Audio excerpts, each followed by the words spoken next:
Happy Mother's Day. Happy Mother's Day. Someone in the comments had a really good idea, and she had commented on the last video that we did yesterday. She had said, you know what, in honor of Mother's Day, can we talk about pick-me mothers? Because essentially the woman is married, and I'm assuming it's her mother-in-law. Her mother-in-law is jealous of the fact that her son takes care of her. She doesn't have to work. All the bills are paid. And I guess her mother-in-law, I'm assuming either her mother-in-law or her mom, is jealous of the fact that her husband takes care of her and spoils her and all of these things. I did not grow up with a pick-me mother. I am so grateful that I did not grow up with a pick-me mother, because from what I've heard, like literally most of the women that I know personally, they grew up with a pick-me mother. And growing up with a pick-me mother, that is psychological warfare. That is like psychological abuse when you are growing up with a pick-me mother as a woman. That puts a stain on your self-image. That puts a stain on your self-confidence. That puts a stain on your self-concept. And it really does create a lot of self-hatred to a daughter, because really what the pick-me mother is doing is projecting her self-hatred onto her daughter. And so, this manifests in a lot of ways when it comes to mothers raising their daughter, because, me making my content, a lot of women are like, I want to get to where you are. I want to think how you think. I want to be able to, get to the level where you are. Well, a big part of the reason why my brain is the way that it is, and like, I don't have all these, war wounds when it comes to men, is because of the simple fact that I didn't have a pick-me mother, because my mother was not in competition with me. My mother did everything to uplift me and to teach me how to love myself and to teach me how to affirm myself. And she essentially wanted me to be an even prettier version of her, an even smarter version of her, an even more accomplished version of her. She never looked at me as someone that she was in competition with. And so, I feel like a lot of women, pick-meism, I'm just going to call it pick-meism. Pick-meism is ingrained in women from generation to generation. And I didn't come from a long lineage of generation of pick-me's, right? My grandmother wasn't a pick-me, right? My grandmother, she left as soon as her husband, my grandfather, started putting his hands on her. She got a divorce and she never looked back, right? And that was how it was for most of the women in my family. They left at the very first sign of disrespect and they never went back. So I've always had it been modeled in my life to put yourself first, to respect yourself first, to love yourself first. And I'm very grateful for that, because I understand that that is a very unique experience that I got to have, to be able to grow up, to have a mother and have a lineage of mothers that weren't pick-me's, that were not going to be self-sacrificial in their identity, that were not going to be self-sacrificial in their money, their wealth, their value, et cetera, et cetera. At the end of the day is, a lot of women are struggling with men because y'all mama put y'all in a predicament where you were taught that that was normal. You know what I mean? You were taught that that was normal. And, you were taught that you should be self-sacrificing for a man. And then if you are a daughter that has a male sibling, in most cases, your mother probably liked your brother more than she liked you. I'm gonna buy Miss Tina's book, Beyonce's mother's book. But in the book, from what I've heard, Tina has a sibling, a male sibling, and she put Solange and Beyonce both in therapy. The reason why Miss Tina put both of them in therapy was because Miss Tina admitted the fact that her mother liked her brother more than her mother liked her. And so that was something that she had to struggle with for a long time in her life. And that's probably why she ended up with Matthew. That's probably why she ended up with who she ended up with before they got divorced. Because essentially what happens is that when you have a male sibling and your mother treats your male sibling like a king and then treats you like shit, you're always going to be searching for you're always going to be searching for validation because you never got the validation from your mom. And because we live in a patriarchal society, we are conditioned to be taught that our validation should be coming from a man, right? You don't hear the patriarchy telling you that, compliments from women are more superior, conversations with women are more superior, community with women are more superior. No, you are taught that having male superiority and male validation, that is superior, that is more important. So you are essentially in a state of survival mode. Your mother put you in a state of survival mode with her pick-me-ism. She instilled a sense of survival mode in you when it came to your validation, right? And then another thing too with pick-me mothers is that pick-me mothers, they are so thirsty for validation outside of themselves that they don't care about putting their children in harm's way just to get validation from a man. So these are going to be the mothers. These are going to be like the femcel mothers, right? These are going to be the women who will unalive their child or assist in unaliving their child just to have a boyfriend. They will allow their boyfriend or their husband to, SA their children just to have a man around, right? And then they will even go as far as to have beef with their own daughter because the boyfriend that they have under their roof is essaying the daughter. And so now she's got beef with her own daughter and she's in like competition with her own daughter because her boyfriend or her husband is doing things to her daughter. I mean, it's absolutely sickening. You know what I mean? It's absolutely disgusting. What happens when you live in a patriarchal society and then how it hurts everyone else in the picture. You know what I mean? Because men inherently are evil. I mean, like, I'm just going to say it outright. Men inherently are evil. And so when a woman is a pick-me, she don't care about having evil in her home. She don't care about having evil in her presence because it's a man.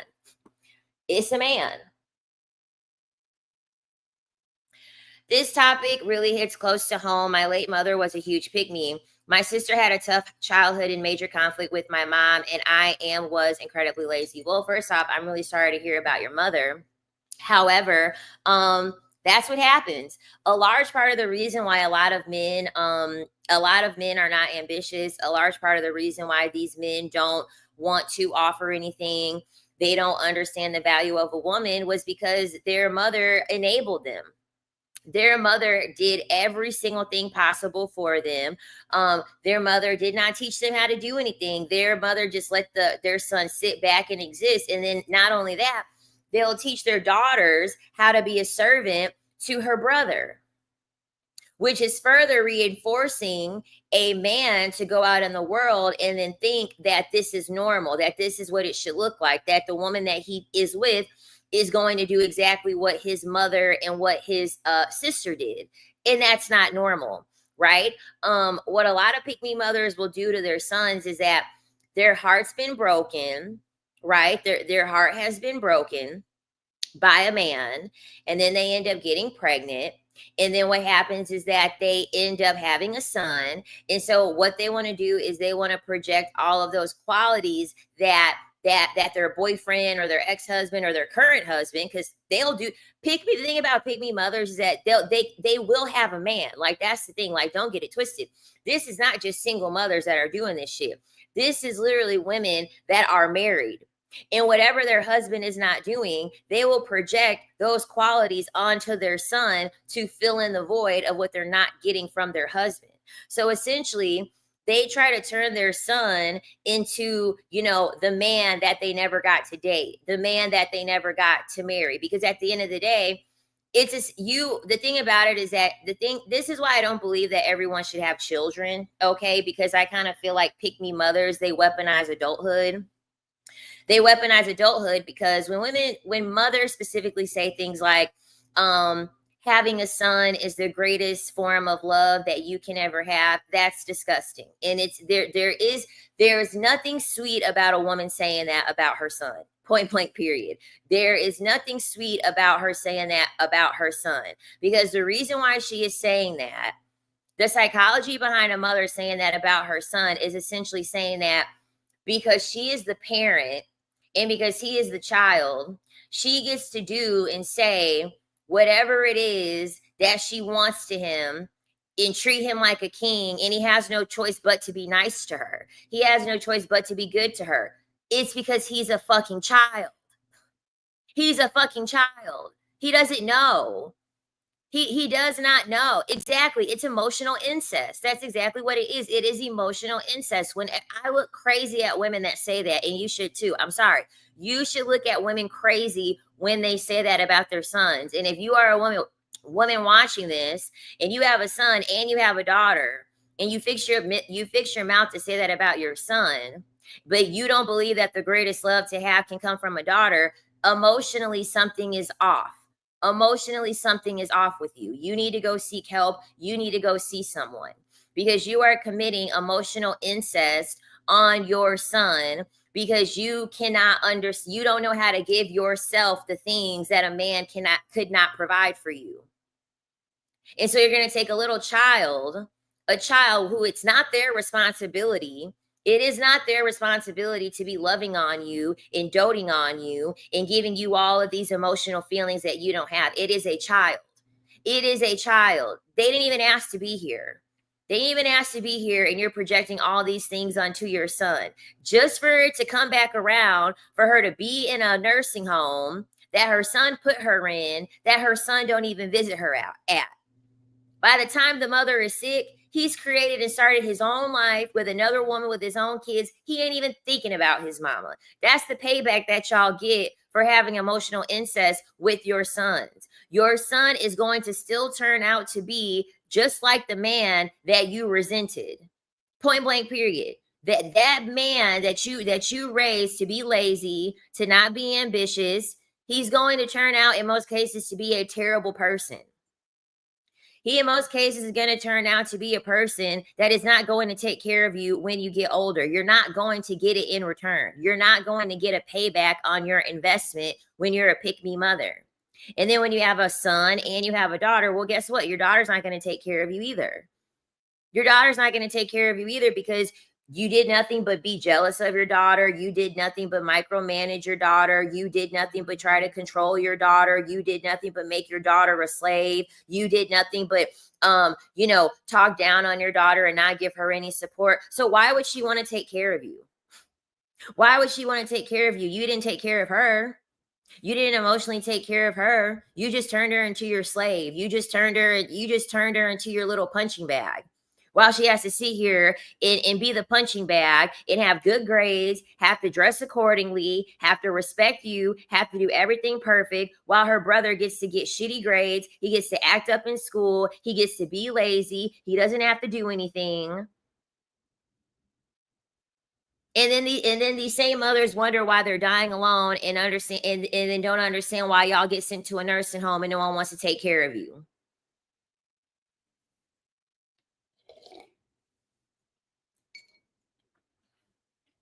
Yeah, it's internal misogyny. Point blank, period. It's internal misogyny. It is internal misogyny. I come from a maternal strong family. We don't hate other women in our family. I grew up with nothing but love and femininity within my family, because we were always taught, how to weaponize your beauty, how to love yourself, how to take care of yourself, how to give yourself luxury. We were taught that, from woman to woman, because that's how it's supposed to be. Pick-me mothers just come from a line of other pick-me's who hate themselves. And so when they have a daughter, it's a reflection of them, and they put that self-hatred onto their daughter. And that's sick, and that's disgusting. And you really shouldn't have procreated in the first place. I feel as though in order to procreate, you should have to have a mental assessment. You should have to have a mental and emotional and a financial assessment before you can have children.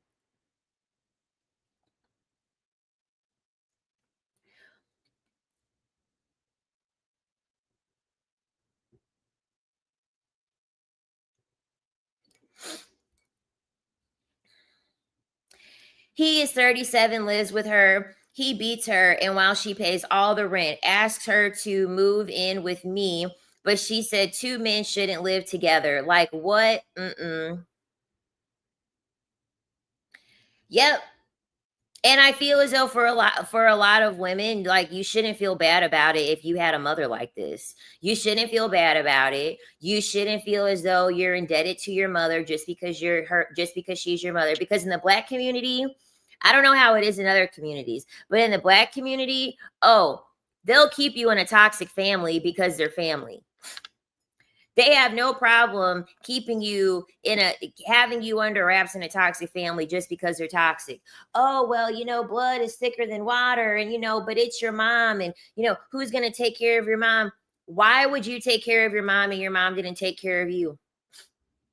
Your mom didn't take care of you emotionally. She didn't take care of your self-esteem. She didn't take care of your self-confidence. She didn't take care of your self-image. She didn't take care of anything regarding you. My mother, I kid you not, my mother taught me everything on how to be beautiful. When I was growing up, my teeth, so these two front teeth, one kind of overlapped in the front a little bit.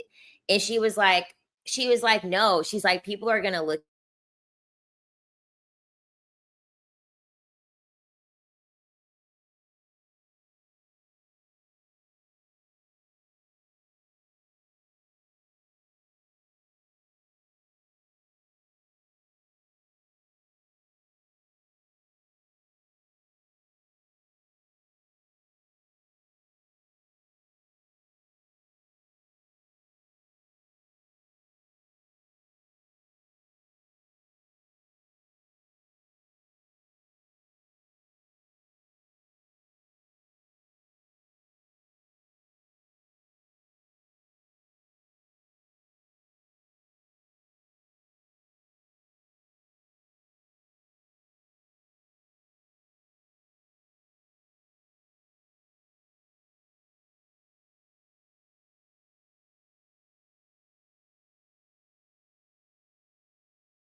I think I'm back on here. Sorry, all the power went out. I figured that was gonna happen, because it's thundering here, and lighting here. Can y'all put a one in the chat to let me know if y'all could see me? Because it's still going off here. Just let me know if y'all could see me. I had to connect to my hotspot. Okay, cool. I had to connect to my hotspot because the power went out. Okay, cool. Y'all could see me. Sorry about that, y'all. It's thundering here. Thank God. Thank God. I've been wanting some rain here. I actually like the rain. So yeah. So anyway, like I was saying, um, a lot of mothers, little do they know, a lot of mothers aren't going to get taken care of because they were a pick me. Um, and and yeah, so essentially, like, they're not going to be able to get taken care of.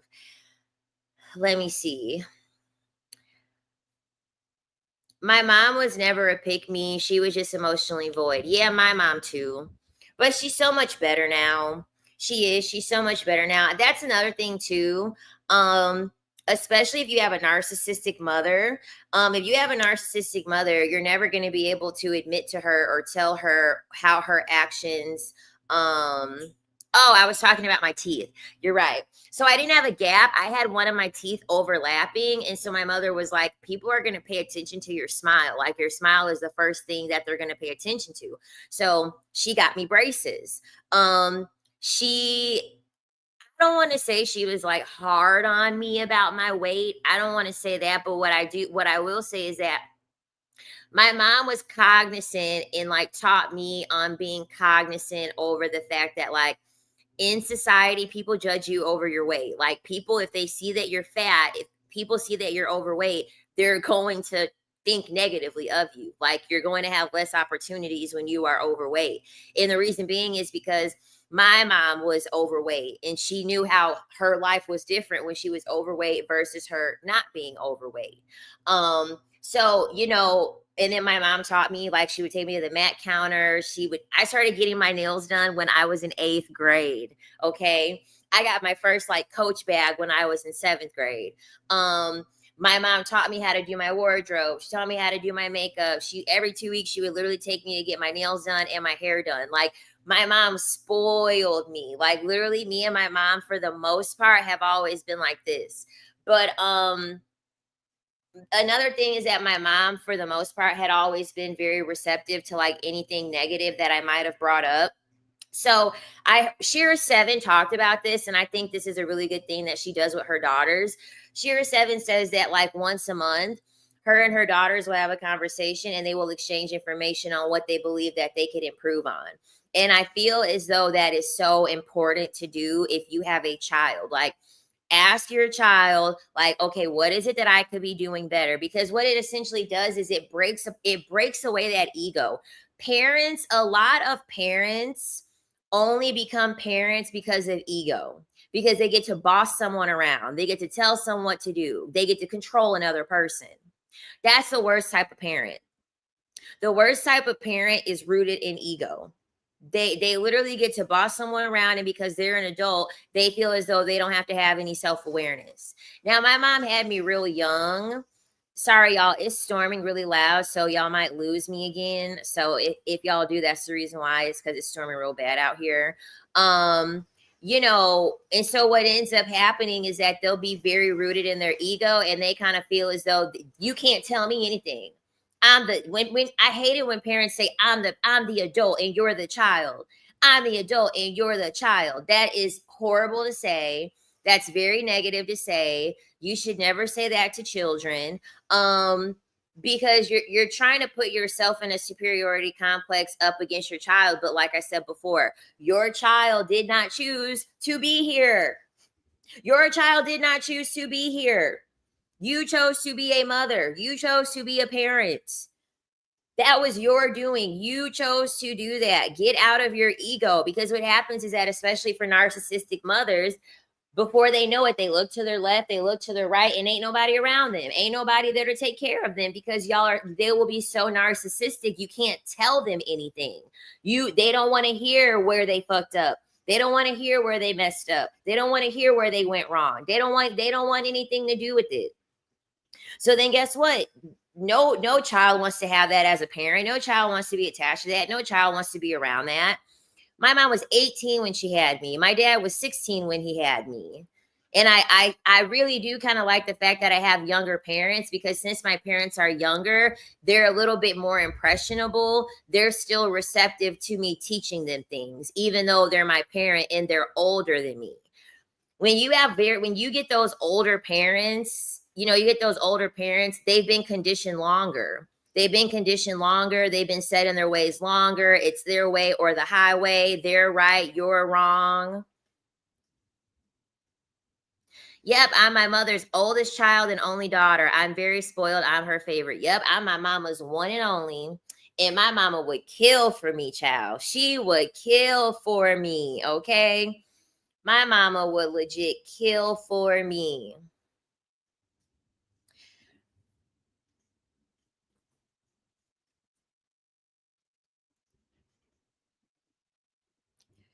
My mom always wants me to lock down a man and do everything to keep him. After I had a breakup a few years ago, she blamed me for the man leaving me and was more hurt than me. It's projection. It's projection. Mothers that care a lot about their daughter keeping a man, and why can't you keep a man? Why aren't you not married yet? They're projecting. because there's a level of status that they get out of being able to brag and say, oh, my daughter's married, and oh, my daughter's been married for 15 years. Y'all got to remember that parents are clout chasers too, especially mothers. Mothers are clout chasers too. Fathers are also clout chasers, but fathers want to chase clout, based off of what the mother does. The dad wants to just sit in the back and just exist and not do anything. And then once the child actually accomplishes something, then they want to ride the coattails. But a lot of mothers are clout chasers. They want to brag about your degree. They want to brag about your accomplishments. And for a lot of mothers, one of those accomplishments for you to have as a woman is to be married. And then they'll even say it. Thank God my mama doesn't do this. My mama don't give a fuck. My mama's like, no, keep them dusties away. My mother would hate me for having a dusty. Okay. That's how anti-pick-me my mother is. My mother is so anti-pick-me that she would be pissed at me for even having a dusty in my presence. Okay. My mama was like, get this fucking dusty out of she was like, I don't want to see his ass. I don't want to hear his ass. My mama would be cussing me out.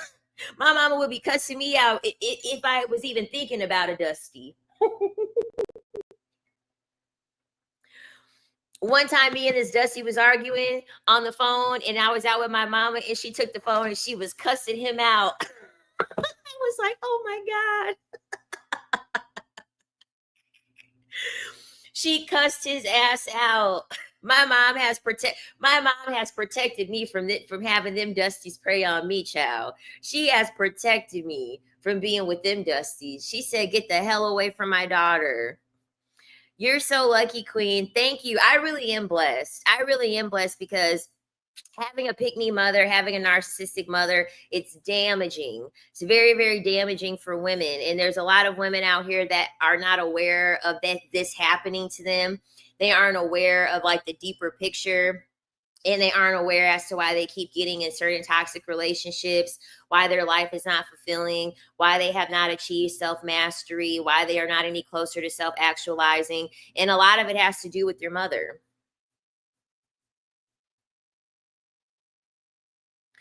My mom has NPD. I want nothing to do with her. She was an abusive and miserable bully. And I don't blame you.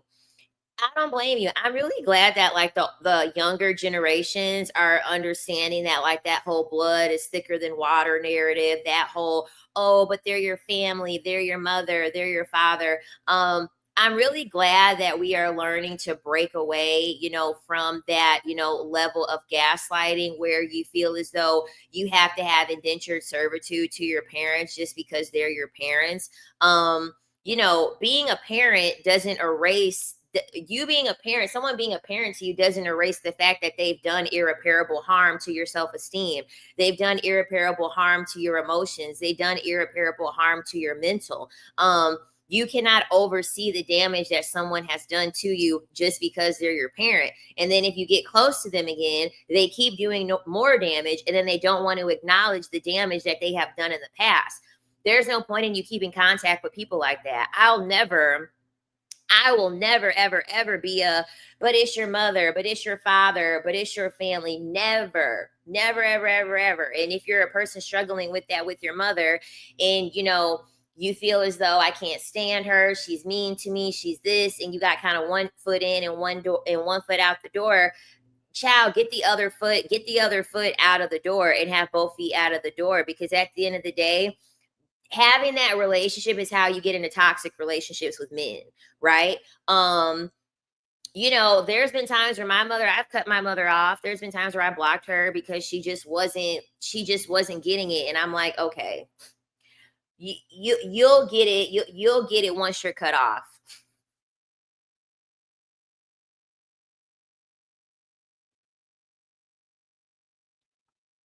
When I was 5, I witnessed my mom bust a man's head because he cursed at me for asking him for $1. My cousin sent me off. All I remember is glass, blood, and beer. Mind you, this was her friend. Exactly. Mothers that are gonna ride for their children, they don't care who who they have to go after. They don't care if it's a family member. They don't care if it's a friend. They're gonna do what it's called. They're gonna do what is called to be done to be able to keep their children protected. Point blank. Period. Point blank. Period. And the thing about it is that I used to get so, when I was a child, when I was younger, I used to get so embarrassed.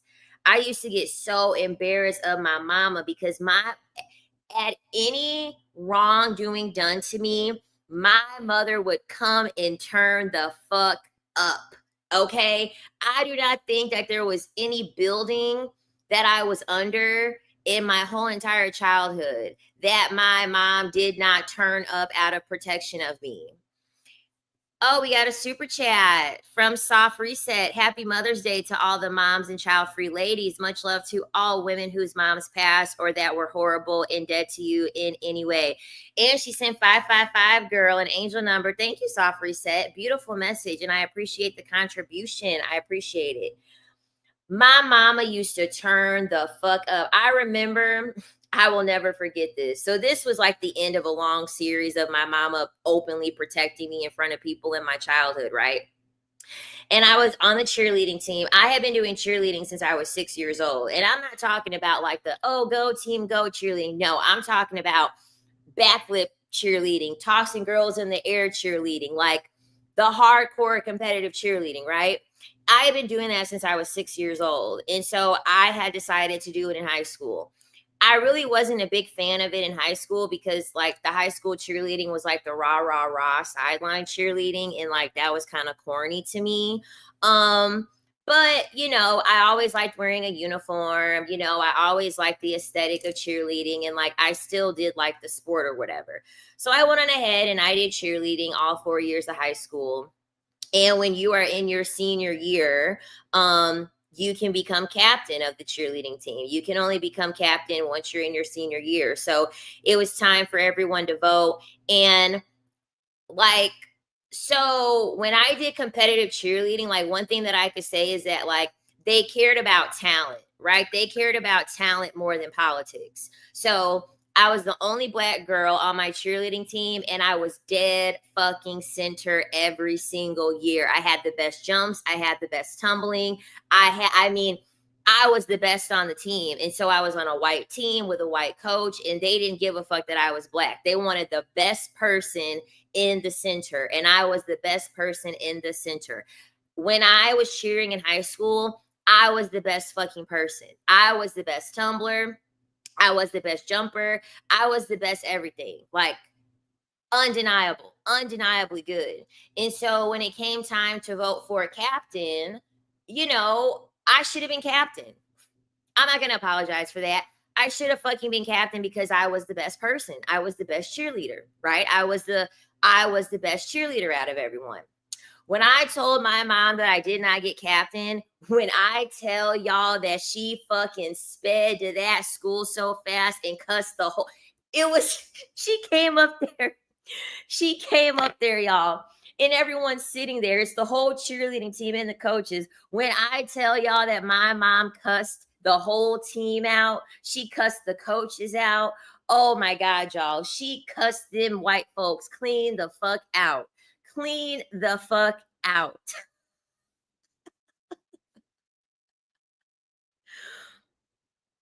Me as a mom, I had to change my ways because my kids said they were going to stop telling me stuff. I'm like, oh my God. I'm like, Mama, I cannot believe that you are turning up like this. I'm like, it's politics. I'm like, it's politics. She's like, that doesn't make it fucking right. You're the best one on the team.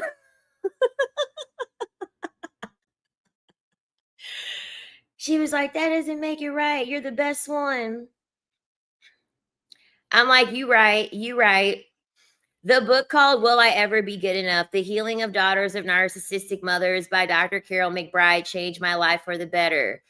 Okay, y'all. So that's a book suggestion, y'all. That's a book suggestion, y'all, for y'all to read if you're having your mommy wounds. I mean, we all have mommy wounds, right? We all have mommy wounds, okay? I most certainly have mommy wounds. You know, I can empathize with the fact that my mom had me young, okay? My mom had me young. My mom was stressed out. my mom was struggling with a lot of things mentally because she had me so young. I can't acknowledge that. And, I really can't acknowledge the fact that, like, my mom really did the best that she could do with the circumstance that she was given. But ain't nobody mama's perfect. But I can say that my mom, I mean, she did the best. And I would say that the best that she did really was like the best that she did, because so I have a sister and I have a brother. We all got different mamas. Our father, the stone is still rolling with my father. My father is 50 years old almost. The stone is still rolling. The stone is still tumbling, y'all. Very much so.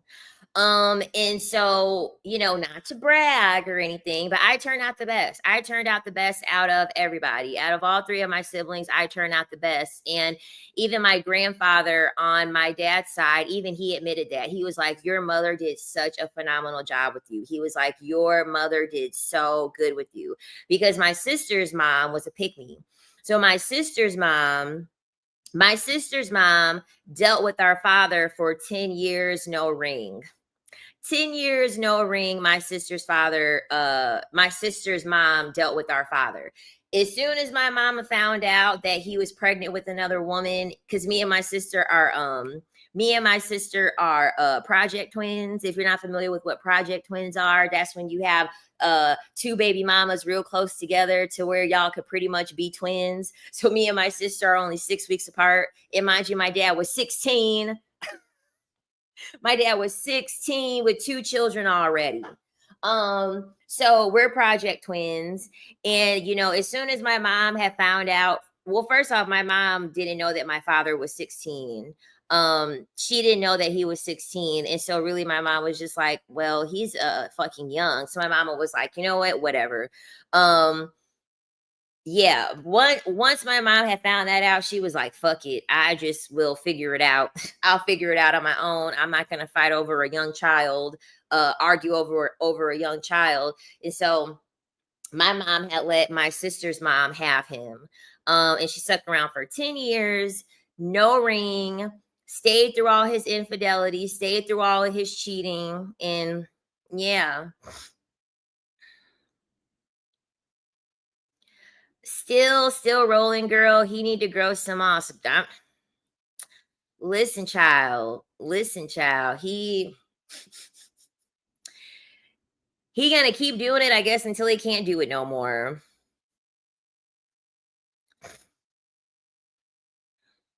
Oh my God, Renee. I'm so sorry that happened to you. That sounds horrible. Rolling Stone gathers no dust. He should probably calm down, though. Life gonna calm him down. I ain't even worried. Life gonna calm him down. That's the thing about life. If men choose to not calm down, life, it's normally their health. Their health will require them to calm down. That's usually how it goes with most men. If they don't choose to calm down, their health will require them to calm down.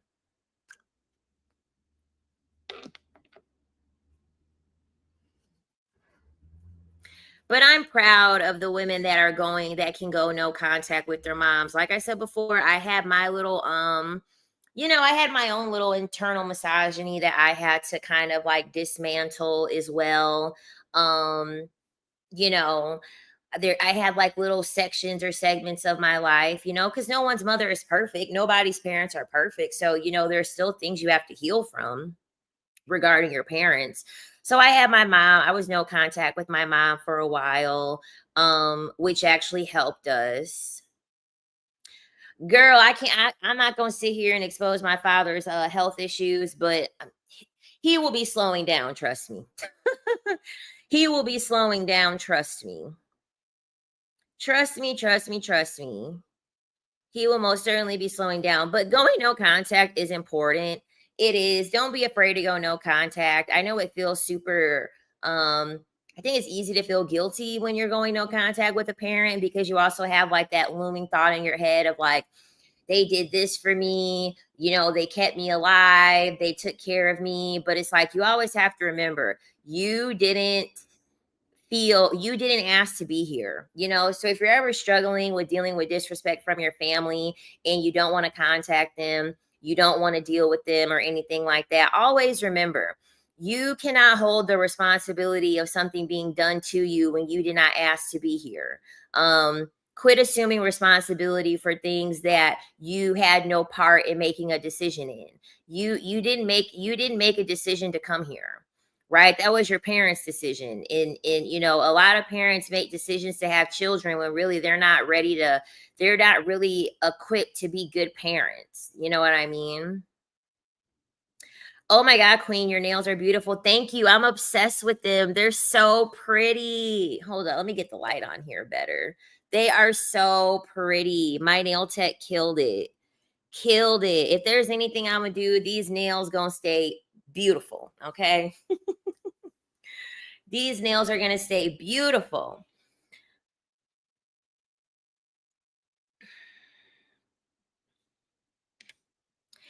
I gave my mom many, many chances. She only got worse, so I had to go. I was afraid and felt guilty for years, not anymore. Well, I'm glad that you don't feel guilty. You know, you have to learn how to not feel guilty for putting yourself first. You know what I mean? How common is narcissism among pick me up mothers? Common as hell. Very, very common. Because the thing about it is that pick me moms, they're only narcissistic when they have daughters. They're only narcissistic when they have daughters. But when it comes to sons, they're not narcissistic at all because they still want male validation. They still put male validation on a pedestal. Pick me mothers have a lot of internal misogyny. So that narcissism tends to come from self-hatred. Most pick me mothers are self-hating. They have a daughter, they project that onto the daughter. They put men on a pedestal. So then what they do is that they coddle their sons, baby their sons, enable their sons because they have internal misogyny. They feel as though men and boys are superior to girls. This is why when parents say boys are easier to raise than girls, no, they're not. Y'all are not raising. The issue is that y'all don't raise sons at all. That's why they say, that's why Michelle Obama said mothers love their sons and raise their daughters. Nah, y'all like to raise the daughters, no problem. All y'all want to do is love on your sons and commit emotional incest because y'all can't physically do shit to them.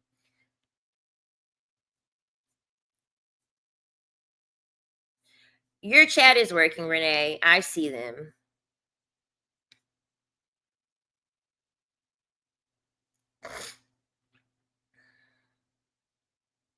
Yeah, talking about some boys are easier to raise than girls. Nah, y'all just neglect raising y'all sons. That's why they out here graping people. That's why they out here pew-pewing up schools. That's why they out here committing all types of crimes because y'all don't raise them at all. Y'all don't do shit with y'all sons. Y'all don't discipline them. Y'all just say boys will be boys and let them to allow them to get away with whatever it is the fuck you want them to get away with. And it's disgusting. It's annoying.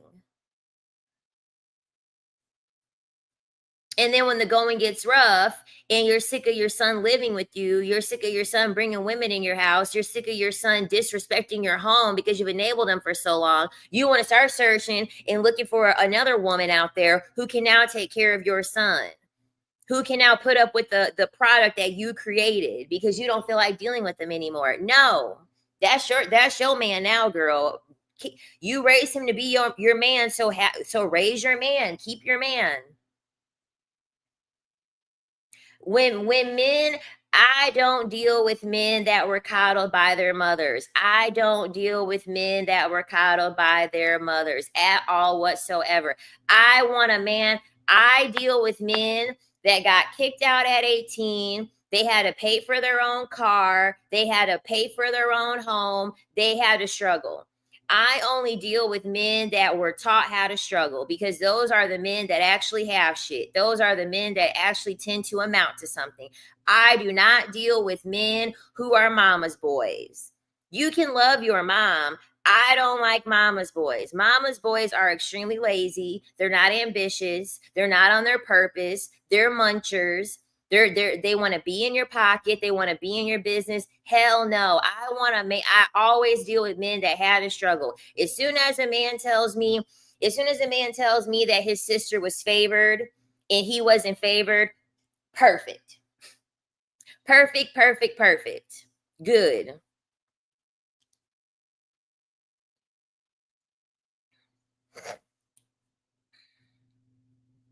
As a man should have to struggle. Point blank, period. Men should have to struggle. Men should be getting kicked out of the house at 18 and figuring it out. They're a man, and we live in a patriarchal society. We live in a system created by men for men. There should be no reason as a man you can't survive in a society that was created off of you. I meant to say moocher. There's no reason why you as a man cannot survive in a society that was created for men by men. Point blank, period. A man should have to struggle. I've never been with a man who got kicked out at 18. He had to pay for everything. He had to get his own place. He had to start working a job. I've never ever dealt with a man that had to do any of those things and ever have to have finances be an issue. Because men that struggle take pride in the fact that they know how to earn money, they know how to make money, they know how to self-sustain.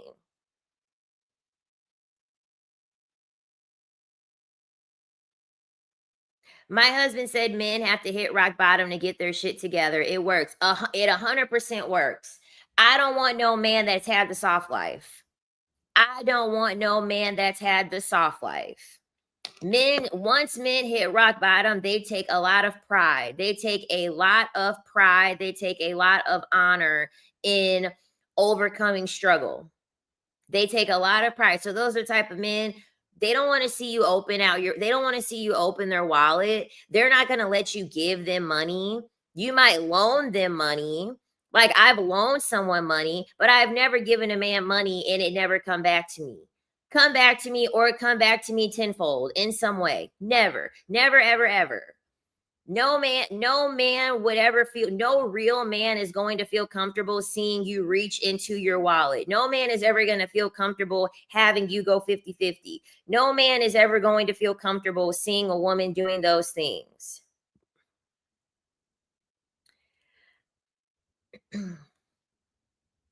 Okay, so New Dawn, it's because you aren't putting gender roles on both of your children. However,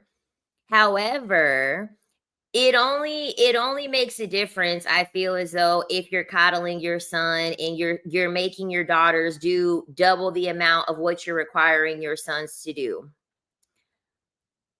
So I feel as though what you're saying is more so the exception. I feel like what you're saying is the exception and not the rule. A guy who wanted me said his mom said he's her baby and he can live with her until she dies. He also said he wants a soft life. Oh, God, no. Oh, God, no. My daughters are achievers. They work hard and they don't let dusties crawl on top of them. They are 21, 23, 27, college educated, no kids. I'm so proud of my daughters. They really broke the cycle. Good for you. Shout out to Shannon over here raising queens. Raising queens. I love that. That's what I'm talking about. That's what I'm talking about. Yeah, as long as you put your sons and your daughters to the same standard, who cares? Who cares? As long as you're putting them on the same standard and you're instilling that they need to work hard, that's what matters. That's what matters the most.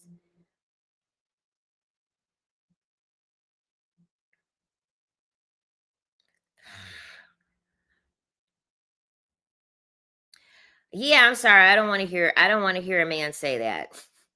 Because I would never do that. Would my mom allow me to live with her until she dies? Yes, 100%. My mom would allow me to live with her until she dies. Absolutely. I'm not living with my mother until she dies. No. I'm flattered. I'm flattered that my mom loves me enough. You know, I'm flattered. Like if that's for both of my parents, you know, if something were to happen to me and I couldn't work or something like that, both of my parents would allow me to do that. But you hear what I just said before? If something were to happen to me, then it would only be that would only be an option then. I would never sit back and I would never sit back and fucking be like, oh yeah, I'm just gonna go live with my mom because I can. I'm just gonna go live with my dad forever because I can't. No, absolutely not. I like my own space. I like paying for my own shit. I don't want to share space with my parents. I did that for 26 years. I did that for 26 years because I stayed home while I went to college.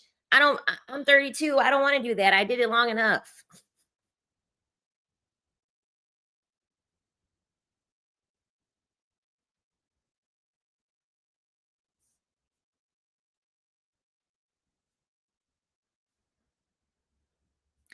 Mothers can only view their sons through their eyes instead of the XYs that they are. 100%. 100%.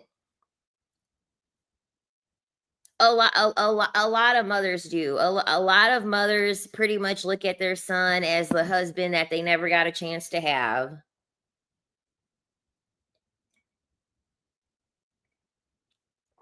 Just weaponizing motherhood is what that is. It's like, of course, your son has no choice to love you because he had to rely on you for your survival. It's literally the opposite of patriarchy when you think about it. Mothers that rely on their sons emotionally is what the patriarchy does to women for resources. So they'll take away a woman's resources so that way you have to rely on a man. A mother will have a son and he has to rely on her, and that reliance will funnel through love because she had to keep him, she had to have him survive. She had to have him rely on her. It's the exact same thing but opposite. Queen, I understand what you're saying about men who had other strong. I left home at 16, and men who have been babied, I can't deal with them. Yeah, I can't deal with men that have been babied. I just can't. I just can't. Like, I'm sorry. Like, even the woman that said that she has her mother and her son living with her, the son would be paying bills. I'm sorry. The son, if the son is working, he's paying bills. Point blank. Period. I'm not letting a son live under my roof for fucking free. I'm sorry. I'm not doing it.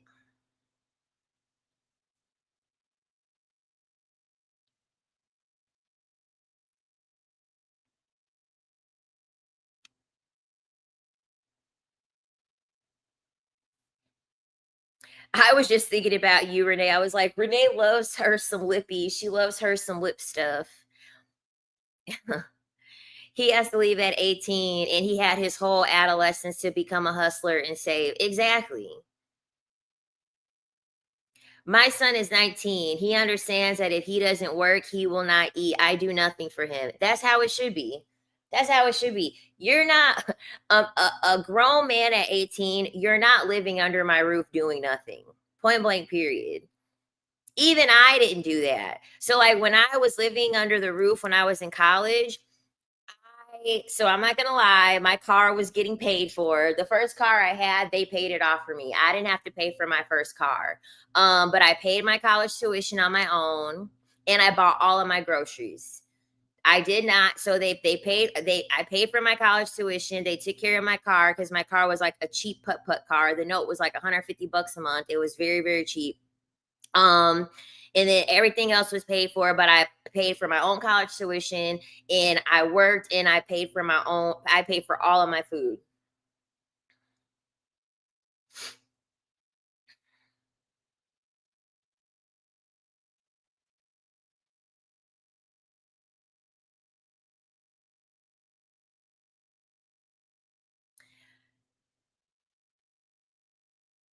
Yeah, that's another thing too. Daughters, it's not a daughter's job to inherit her brother because y'all's mama was lazy and wanted to turn her son into a boyfriend.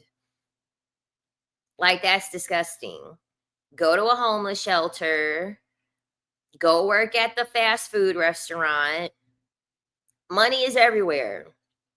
Go do something. Go do a job.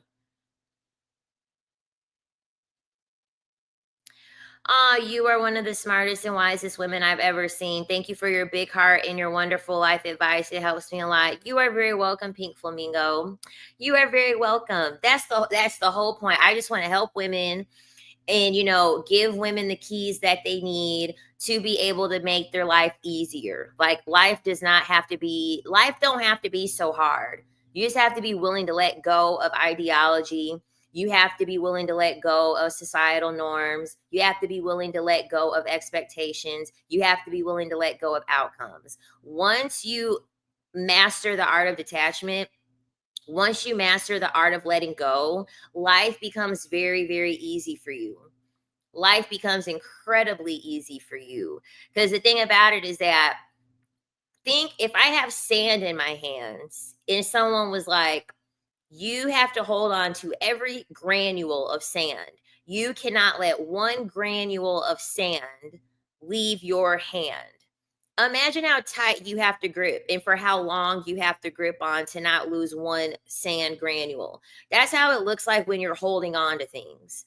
That's how it looks like. That's impossible. You are not going to be able to hold on to sand granules and not have one granule come out of your hand. Think of how hard you have to clench. Think of how much energy you're investing. Think of how hard that has to be. Life is just easier when you just open up your hand and just let it fall through and just let it go. Let it go. Be free. Free yourself. Free your mind. Free your outcomes. It's okay. It is okay. But yeah, the pick me moms, the pick me moms, a lot of them, especially when they're in competition with their daughters, you know what I mean? Don't dress like that. You think you're grown, you're fast, you always need attention. That's nothing but jealousy. Nothing but jealousy. Because I would go shopping with my mom. Like I would go shopping with my mom. I would get my makeup done with my mom. I would get my nails done with my mom. Pick me mothers tend to not want to do anything for themselves. Pick me mothers don't want to do anything for themselves. And so because they don't want to do anything for themselves, they don't want to do anything for their daughter, and they don't want to see their daughter doing anything for herself. How to enhance her appearance, how to make herself feel more confident, how to enhance her own beauty. This is my first live, Queen, but big ups. Been enjoying your content, and it's so healthy for women to hear. We appreciate another woman saying this. Of course, you're welcome. My son has been working since 15 or whatever age that permit kicked in. Good. My father literally had to tell a woman this. So there was a woman he was on the phone with. This was last summer. He had her on speakerphone. She knew I think she knew. She had to have known because I said, she knew that she was on speakerphone. And my nephew comes home every summer, and I was in town visiting. And my father has a food truck, and so during the summer he will have there's a lot of events for the summer, for festivals and things like that. So he gets invited, and he brings the truck out or whatever. So because my nephew, who is 14, he was 13 at the time, he was home, and so he was making my nephew go to the event with him, and he gonna have him work the event.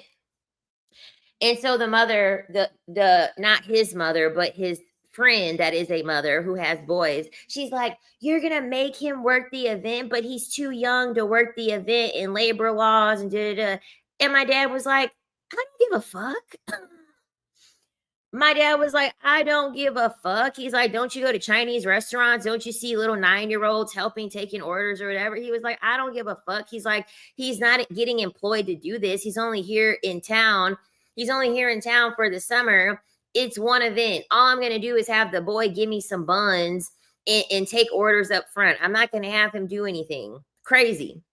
And she was like, I can't believe you're doing that. I can't believe you're going to make him do that.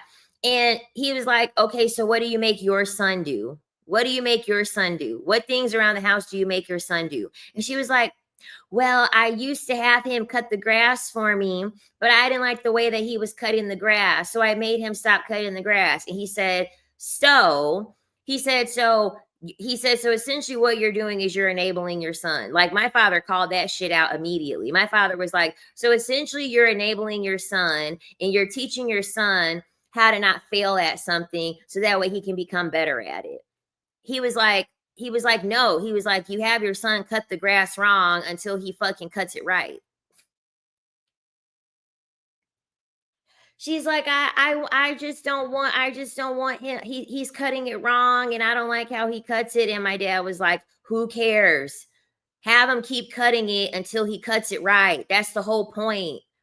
Mothers are so afraid to see their sons fail. That's the point. That's the fucking point. They need to fail. They need to fail to be able to learn how to be able to accomplish things. Exactly. And then that turns into weaponizing competence. That's why you got married men out here, grown men out here saying, I don't want to do it. You're better at it. I don't want to do it. You're better at it, because their whole life they had their mommy running in to save the day so they didn't have to see their son fail. Because if they see their son fail, they're going to take it personally, because then it's going to reflect to them their failure as a mother.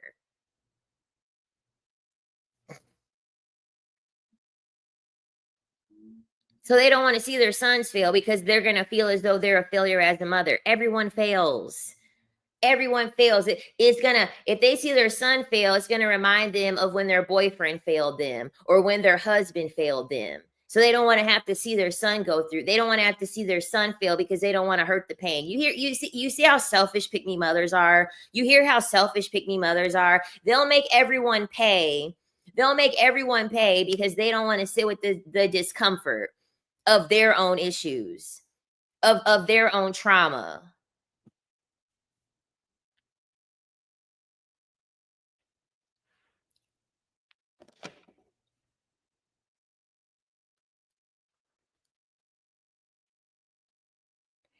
I used to hate getting dressed up in front of my mom and aunts, even my grandmother. They always say I'm doing too much or say why I couldn't pay for them to get dolled up. Chow. It's like, you're grown. Why would I need to pay for you to get dolled up? Don't you have money? Don't you have legs? Don't you have money? Don't you have legs? Don't you have a means to be able to go somewhere? Get your own self dolled up. Exactly. Failing is good if you don't stop. You get better. Yes. And then what happens is that when it's the reason why I said brought that story up is because it's something as little as letting a young boy cut the fucking grass.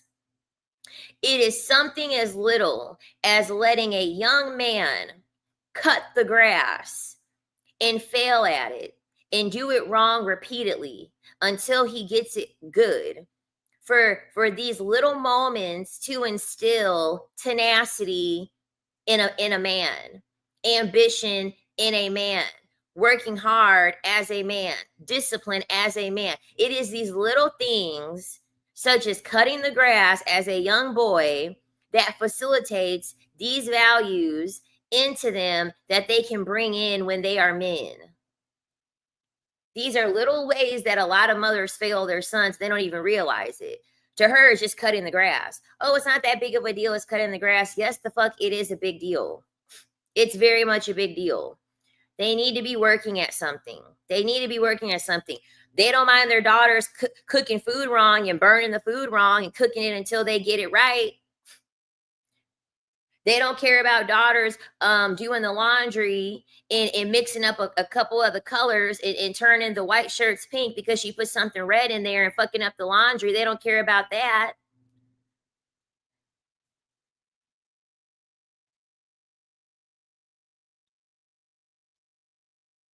Yeah, my mother used to tell me when I was a child, you don't have to look like a supermodel going to school every day. I now realize it was jealousy. 100% jealous.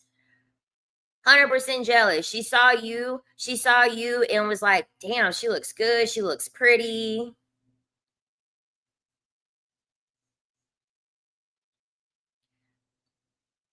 How come I don't look like that?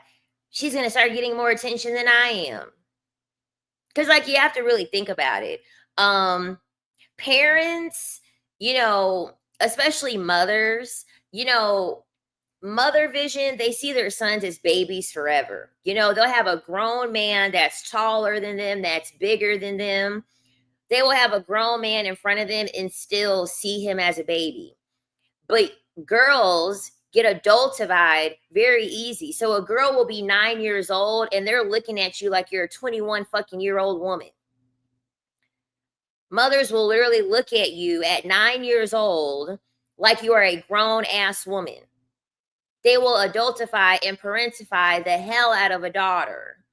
And they get jealous of you real quick because of that.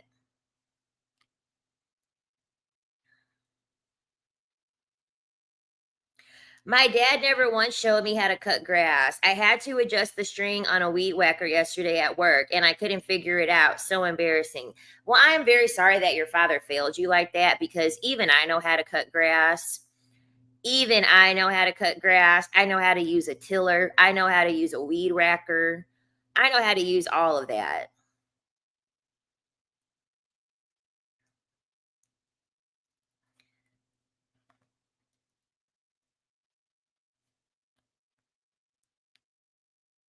Yeah, it's because of my grandmother. My grandmother always during the summer, like, well, she's older now, so like they just hire someone to cut the grass. But like she would cut the grass and then I would cut the grass. We like literally like my cousins, like, oh my god, my cousin, she would help my uncle like lay down like flooring tiles and things like that. She knows how to like clean out gutters and she fixed some stuff in her garage. I think she knows how to like lay drywall and everything. One of my cousins, she's very handy. She's very, very handy. She knows how to do all of like the house stuff, because whenever my uncle was still working, doing like flooring and doing like things around the house and stuff like that, she was into that stuff. She was interested in it. So whenever he would go do something, she would come with him and she would learn how to do all this stuff. She pretty much like helped like build and like do all the flooring and carpentry and all that. She did it in her own house. She literally remodeled her own house. My mother used to shame me for not knowing how to do my own hair at age 5. What the fuck? At age 5? That is insane. That is insane. 5 years old? 5 years old? Like, you barely can form, you're just now getting comfortable forming complete sentences at 5 years old. And you're expecting for someone to know how to do their hair? Can you imagine a man coming in and saying, oh, you can cut grass, guess you don't need a man? Exactly. Exactly. That would sound crazy. Now imagine if I said, oh, you can masturbate, guess you don't need a woman. Oh, you can buy a fleshlight, guess you don't need a woman. Since we're gonna weaponize gender roles, so bad, okay.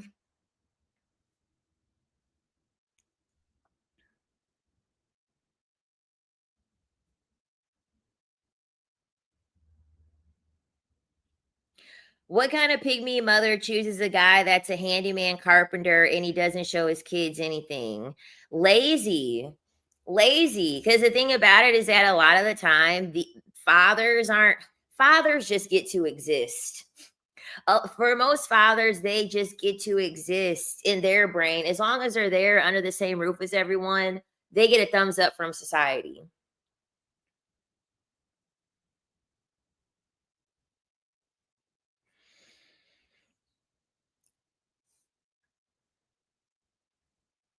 But you want to know what's something that's crazy?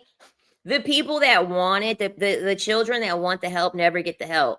The children that get the help, they never want the help, especially boys. Because see, my father, he can do HVAC, he can do carpentry, he can do he has like a certificate becoming electrician, he's a barber, He taught my brother everything. He taught my brother everything. And my father set my brother up for a job. He was going to be out of high school. My brother was going to be making like 26 bucks an hour. He was going to be making a lot of money for him to be fucking 18 out of school. All my brother had to do was he went to the interview, got the job. My dad got him the job. All he had to do was go to this like onboarding, this like 8-hour onboarding, and then boom, he was going to be making the money. My brother didn't go. My brother didn't go. My brother didn't use anything that my father taught him. My father taught him everything. My brother could have been a millionaire by now. With all the things that my father knows how to do, how well he's skilled in and everything. My father taught him everything, and my brother wanted to be cool. My brother wanted to be cool so bad. This is why I said anti-intellectualism. We were talking about it yesterday. Anti-intellectualism, because men care about being cool. Men care about gaining the approval from other men. And so being smart is seen as being feminine. Being smart is seen as being nerdy. Being smart is seen in other men as being lame. So my brother chose to be anti-intellectual so that he can impress other men.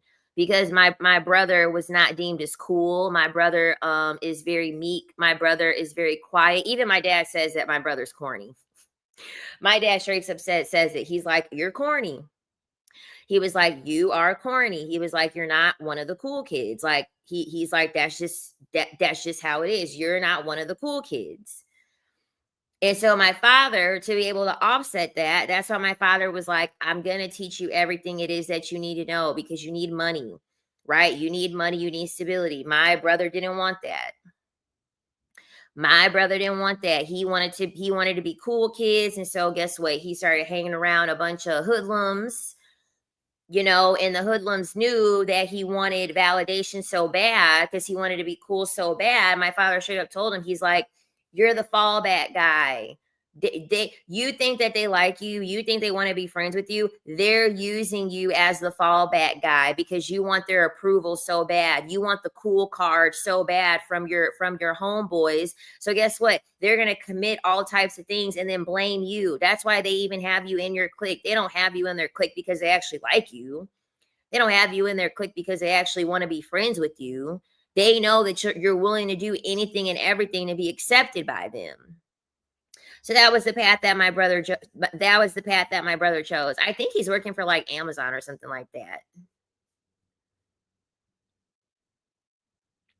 Exactly. It's important that we not try to bash or seem bitter. I accept my family for what they are. Hold on. Sorry, y'all. I'm going to connect to my Wi-Fi really quick, so I might go out. I'm going to disconnect from the Wi-Fi, or I'm going to disconnect from the hotspot, so give me a minute.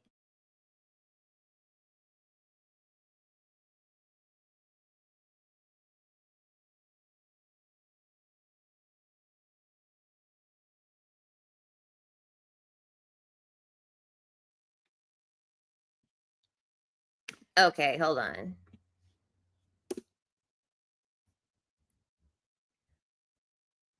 Okay, y'all can see me, right? Just put a 1 in the chat really quick. I just want to make sure. I think the Wi-Fi connected, but I just want to make sure to be on the safe side.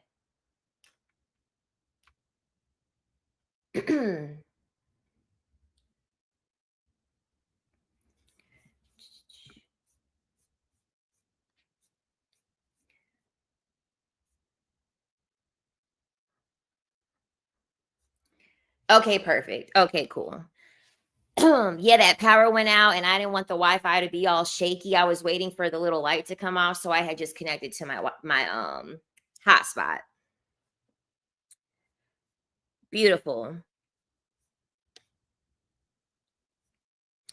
I'd have taken that job your brother was offered when I was young in a heartbeat. I'm telling you, my dad really did try. Like, my dad really did try to make my brother's life easier. But this is the reason why I say with mothers that have sons, they have the quote, men live lives of quiet desperation.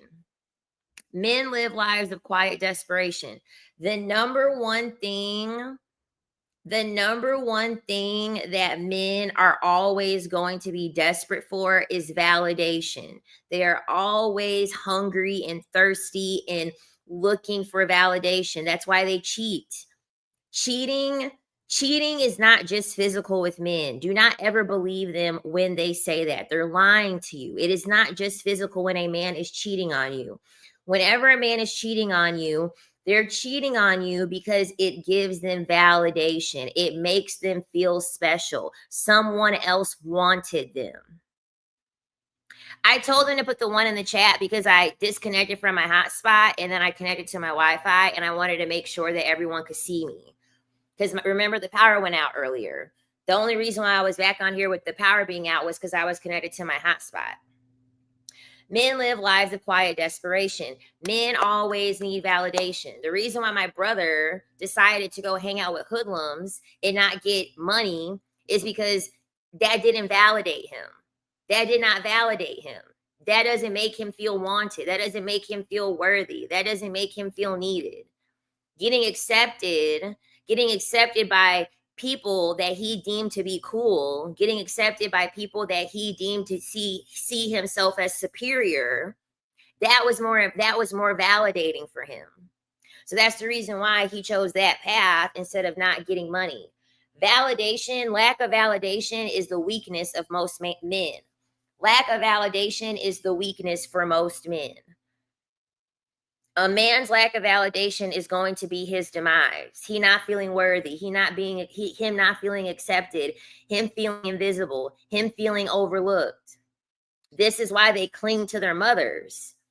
This is why they cling to their mothers. For most men, the only person in their life that actually gave them validation was their mother.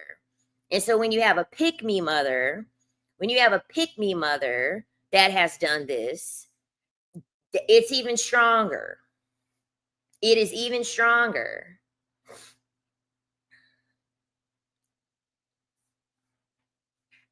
This is why you have to be very careful. This is why you have to be very careful with that whole quote of, you should judge a man based off of how he treats his mother. No, you should judge a man based off of how his mother treated him. Because however his mother treated him is what he is going to expect out of you. So if she did nothing but enable him, coddle him, nurture him, let him get away with any old thing, that's what he's expecting out of you. And that's how most mothers have raised their sons. That's how pick-me mothers have raised their sons.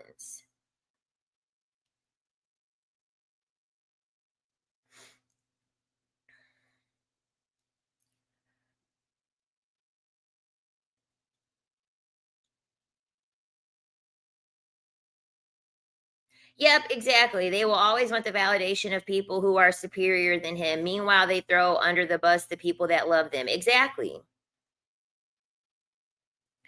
Exactly. This is why I keep telling ladies when it comes to men, there were some women who were like, oh my God, like male nature and yada, yada, yada. And it's like, that's who they are. Men require a lot of validation. They require a lot of validation because they're invisible. They're invisible. I really want women to understand that. I really want y'all to get it in their brains that they're invisible.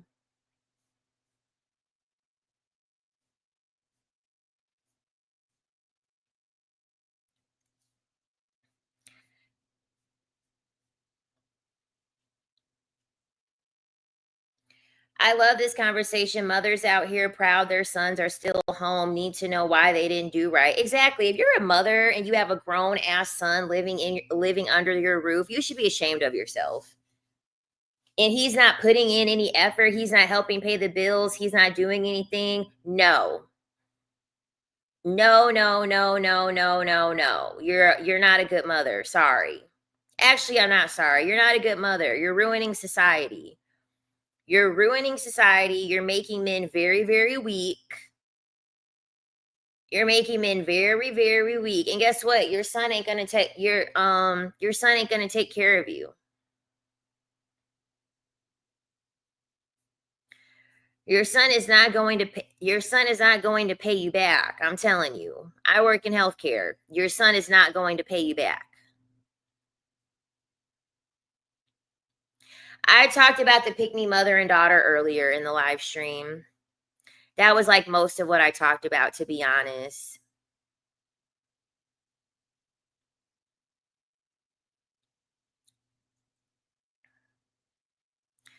Essentially, in short, your mom chose your brother over you because she got to fill in the cracks of the parts of your father that she hated onto her son. She can't do that with you because you're not a boy. She can't do that with you because you don't have a penis. So whatever way a pick me mother can fill in the cracks of her husband or her significant other, they use the son to fill in the cracks, which is disgusting. It's actually really gross. It's actually really nasty.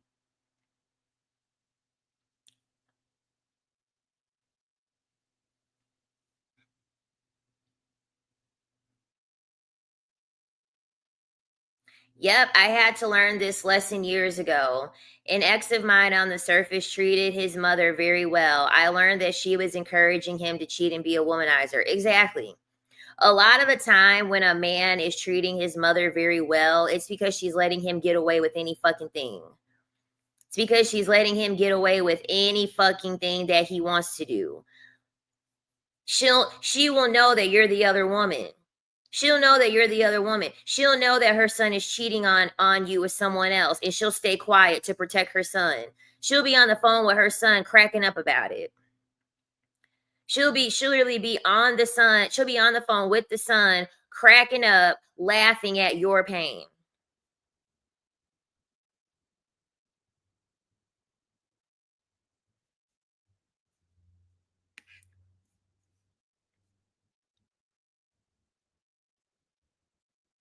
Hey, Queen, I have decided to stay single all life and decentering completely. Sometimes I feel jealous when I see couples having a healthy relationship. How do I stop feeling jealous of them? Girl, you don't know if they're having a healthy relationship or not. You ain't, let's be real. You think you're going to go out and people are going to tell you how fucked up their relationship is? You think a ton of women are going to sit here and complain about a man hitting them, talking down to them, disrespecting them? You think you're going to see that publicly? No. A lot of the time, what you think you're seeing, you're projecting what you want onto that couple. That's the reason why y'all will see pictures of celebrities and be like, goals. It's a picture. It's a picture reflective of a moment. One picture in one moment is not reflective of a relationship that you are not there to witness. You are projecting what you want in a relationship onto those people from a fucking picture. That is not healthy. That is not healthy. Understand that it's not real. Understand you are just projecting that onto a couple. It's not real. The quicker you realize that what you have in your thoughts and what you're seeing in other people is a projection that you're creating in your mind that does not reflect the reality in most cases of what it is that's happening in that couple that you do not know, you do not live with, you do not see their day-to-day interaction, you do not know what they're going through. It is a projection. You're not there to know.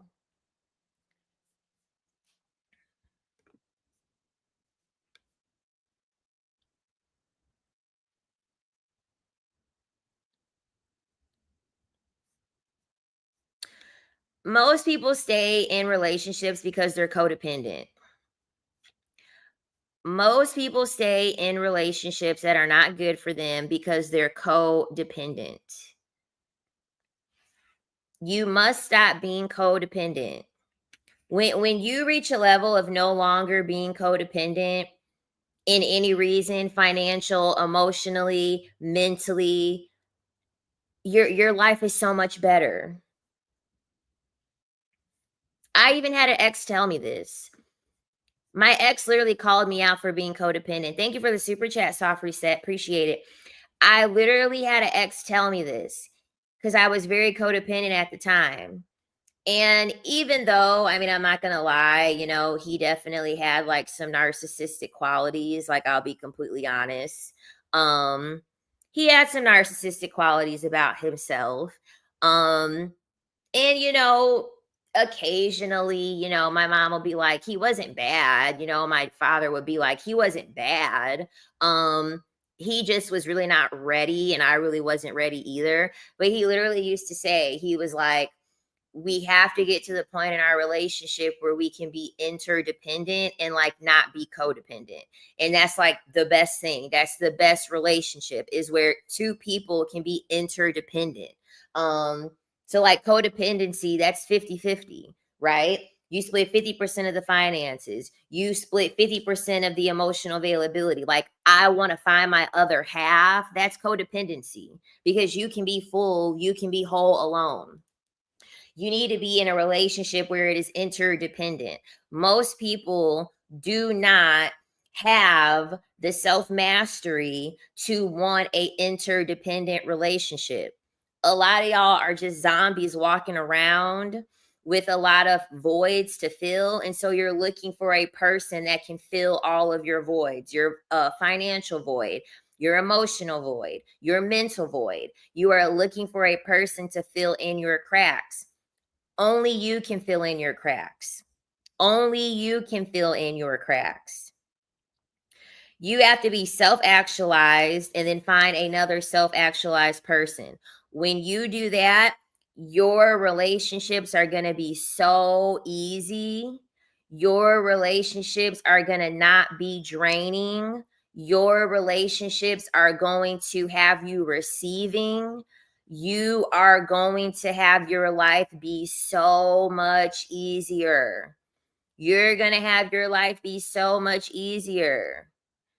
Pick-me's, pick-me mothers are nothing but emotionally lazy women. Pick-me mothers, pick-me women, they are nothing but emotionally lazy women.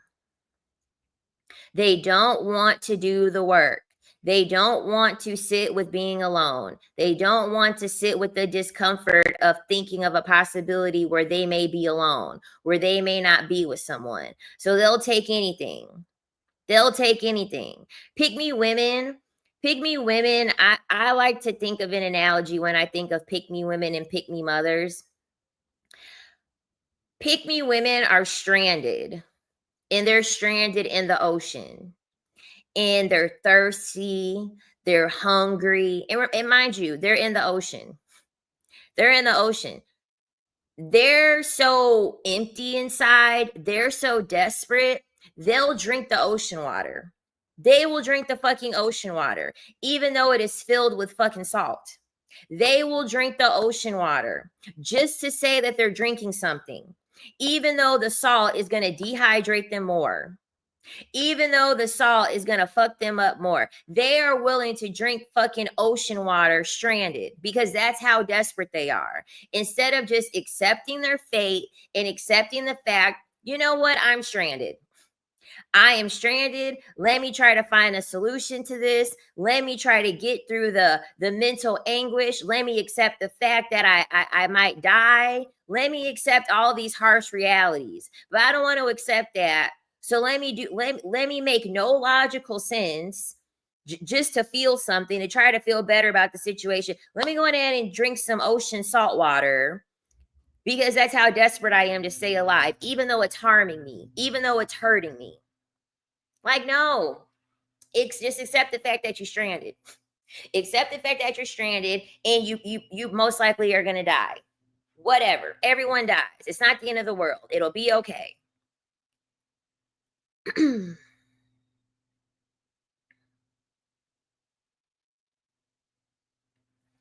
Yeah, they love their sons and raise their daughters. They'll let their sons stay with them.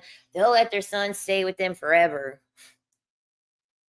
They'll let their sons live rent-free. They'll let their sons eat all the food in their refrigerator. They'll let their sons treat them any old type of way.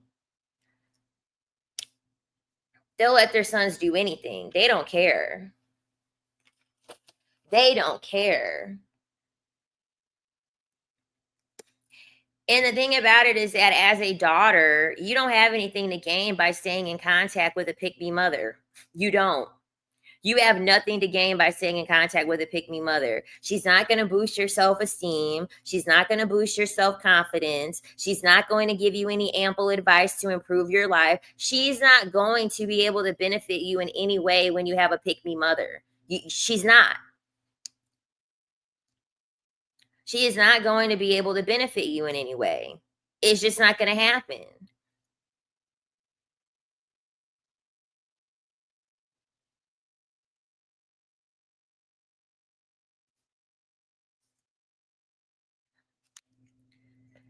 I saw a tweet years ago that said some moms need to get their ass beat. And I was like, I've never considered such a thing. The mother is sacred, but it stuck with me for a while. Mm-hmm. And the thing about it is that there are so many mothers that take so much pride in being a mother. They don't even realize that they're parenting wrong. They don't even realize that they're terrible mothers. They like there are so behind every woman that I know that is in an abusive relationship, every woman that I know that is in a toxic relationship, every woman that I know that is enduring some type of pain in a relationship, they all have pick me mothers. Always. Whenever I hear a woman talking about being in a shitty relationship, the first thing I ask her, I start getting deep into the root of her mother. Who is your mother? What did your mother let happen to you? What did your mother do to you? And it's various things. They let the husband abuse the daughter, or they were very mean to their daughter. They didn't listen to their daughter when someone did something to them. It's like all of the same themes over and over and over and over. And I'm like, it's y'all mamas. It's y'all mamas. Queen, have you ever went to a woman to woman? Hell no. Hell no. For what? For what? The woman to woman thing is stupid because you want to know what? I'm not married to her. She's not the one married to me. She didn't promise to be in a relationship with me. The man did. Every time a woman goes to a woman to woman, all y'all do is validate men when you do that. Men love it when y'all do that. It y'all boost men's ego so much when y'all do this woman to woman. I'm gonna go to the woman and attack the woman because she's with my man. That's your man. Ain't that what y'all be saying? My man, my man, my man. So if it's your man, how come she's responsible for what your man is doing?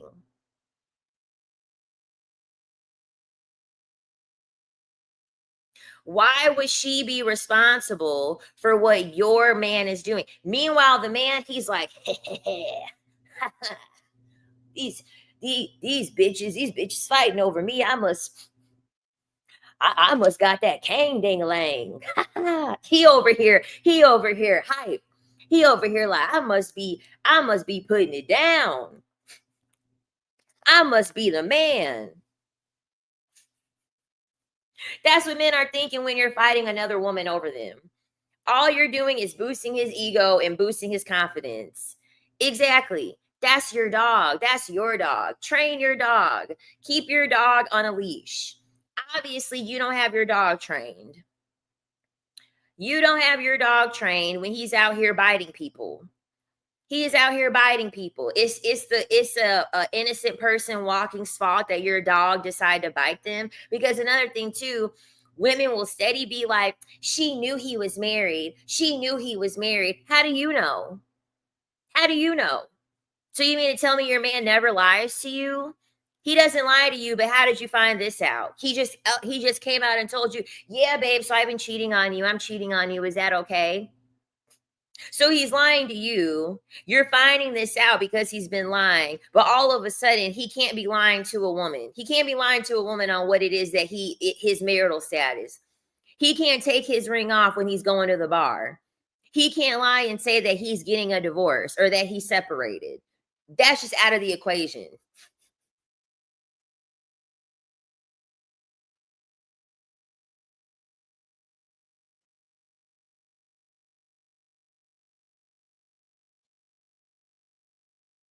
Right. Listen, if a dog want to go out, a dog gonna find a way to go out. A dog gonna find a way to go out. It don't matter. That's why men are called dogs. That's why men are called dogs. That's why they call a man a dog. You can Dogs can be very obedient as long as you train them. But there are some days you'll have a trained dog, and then you ever had a dog and y'all train him perfectly, and then one day you're like, what the fuck? What? Why is he so rambunctious today? Why did he just run out past me into the street today? What is going on?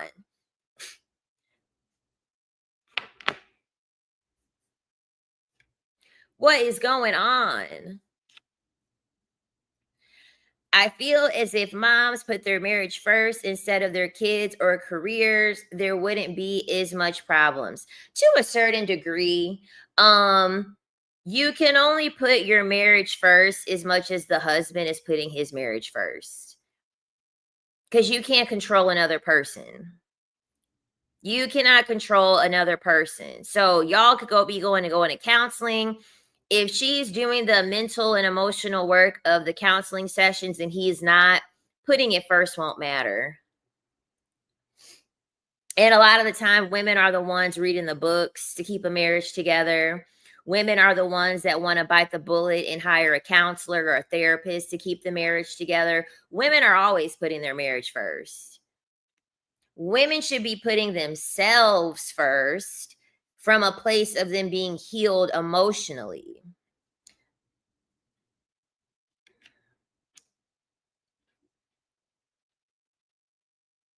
Exactly. Men lie all the time. Oh, we're in an open relationship. My wife knows what I'm doing.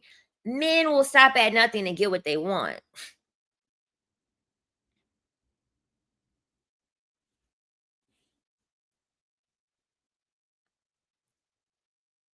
This is such a healing convo on Mother's Day. It is.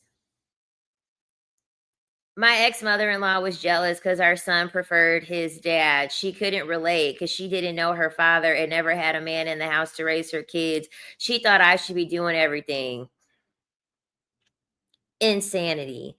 It's like, yeah, you never heard of a man taking care of a woman? That's like a foreign concept to you. Like, you never heard of like kids actually having their father involved and like them actually wanting to see their father and hang out with their father and enjoy the time spent with their father. It's like, yeah, like not every child only has the choice of having their mother. There are children that grow up in a two-parent household and they're able to pick a preference. Just like how parents have a preference, parents have preferences in there. If they have more than one child, parents have preferences when it comes to certain situations with their children because they have different personalities. It's no different than having a preference in friends, or maybe you want to do one activity with a friend and not doing a certain activity with the friend.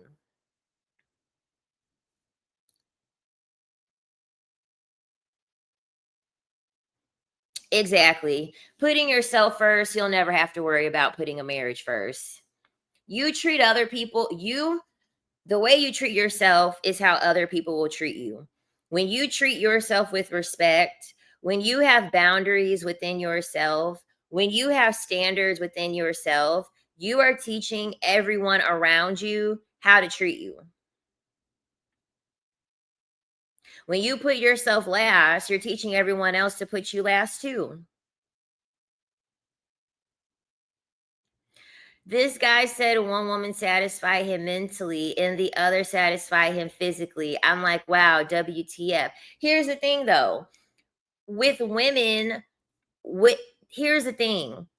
Women are conditioned to think that you have to overlook all of these things in men just to have one man. Men are not taught that. Men are not taught to just have one woman. They're taught to have a harem of women. Their value goes up when they have multiple women. So women internalize this because really what it is, women understand that they're getting the short end of the stick. That's why things and comments like that will annoy you. when you hear a man say, oh, well, I got a steak dinner, but I may want a sandwich on the side. What man out there is attractive? He got a big ding-a-ling. He's making a whole lot of money. He drive a nice car. He got a nice house. He's worshiping you. It ain't no man like that out there. You just have been conditioned and brainwashed to give average men a chance, essentially, to have to say, he's got money, but he's ugly. He's got money, but he's fat. He's nice to me, but he's broke. Men don't think like that. Men don't add but to anything. For men, it's and. She's attractive and boring, and she's a whore. She'll put it down in the bedroom. For women, it's always but, because you've been brainwashed to only have one. You ain't gonna find everything you want in one man. Just like a man understands. A man understands he's not gonna find everything he has in one woman. That's why they're gonna cheat. They're like, no, I want everything. I want everything. I want someone to cook. I want someone to clean. I want someone that's going to be a freak in the bedroom. I want someone that's going to have my kids. You can't do it all as a woman. Pick-me's will try to do it all and then still get cheated on, because in their head, they think they can do it all. In their head, they're superwoman. I can cook for him. I can clean for him. I can have his babies. I can keep myself in shape. I can be a porn star.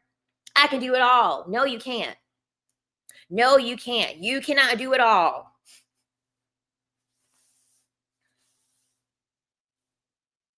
You cannot do it all. And so women need to have the same energy. Quit saying but. Start saying and. So I got this man that pays my bills, and I got this man that is really good in the bedroom, and I got this man who I go on vacation with, and I got this man that is helping me build my business, and I got this man and this man and this man.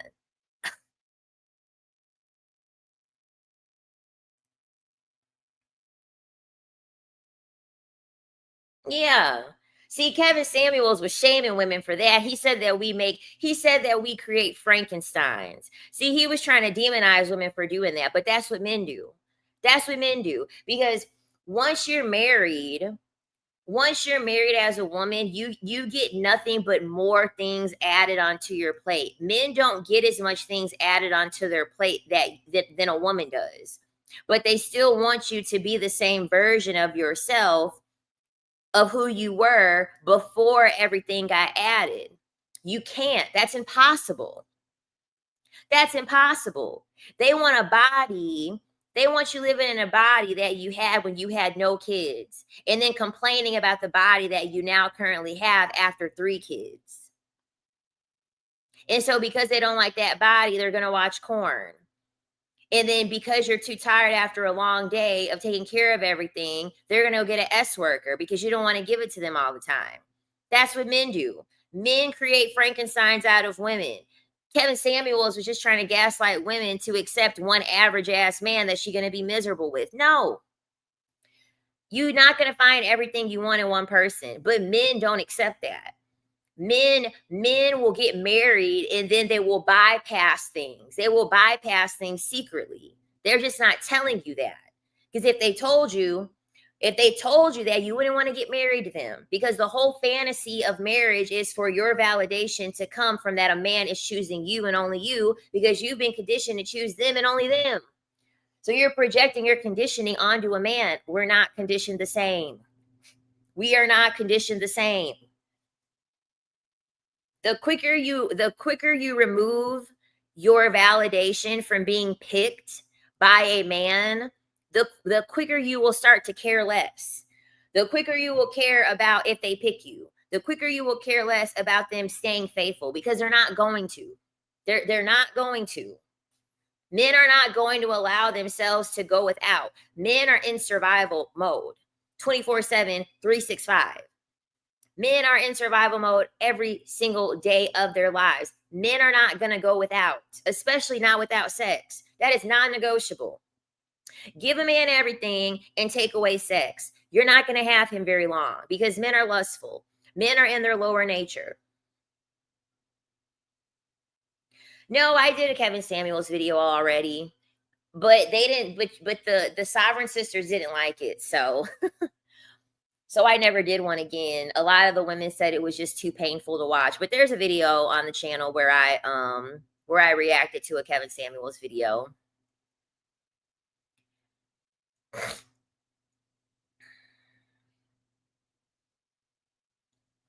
What if you manifest your dream? What do you mean? Then you manifested your dream. Then you're winning. Then you're living the life you want to live. When me and my husband were having issues, my mother-in-law would post quotes about why men leave women. A fucking weirdo.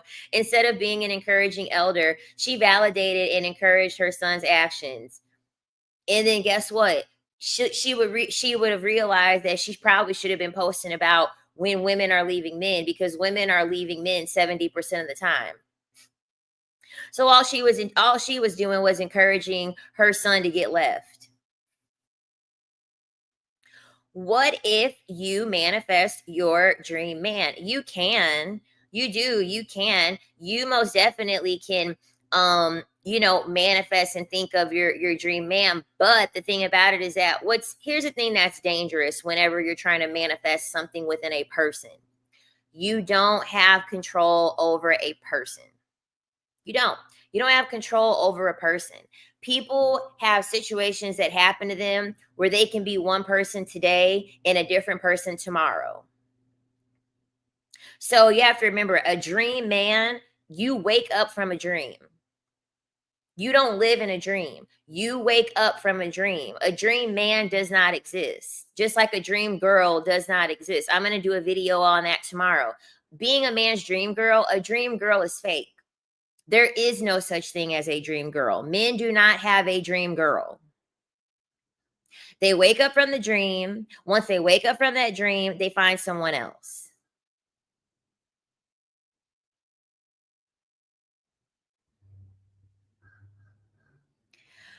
We need that. I mean, I do have a lot more subscribers. Maybe I'll do a reaction to Kevin Samuels as like a little feeler. The thing about it is that before you manifest a dream man, are you your dream woman? That's the number one thing. Y'all will be so quick to want to manifest a dream man. Have you even manifested you being your own dream woman? Are you the woman that you want to become? Are you living the dreams of the woman that you want to be? Are you making the money that you want to make? Are you in the body that you want to see in the mirror? Are you living out your purpose of what you should be here for? Are you waking up doing whatever the fuck it is you want to be able to do every day? If you are not doing any of those things, you're not going to have your dream man, because you're not your dream woman. You are not the dream woman version of yourself. So until you do that, you're never going to have your dream man.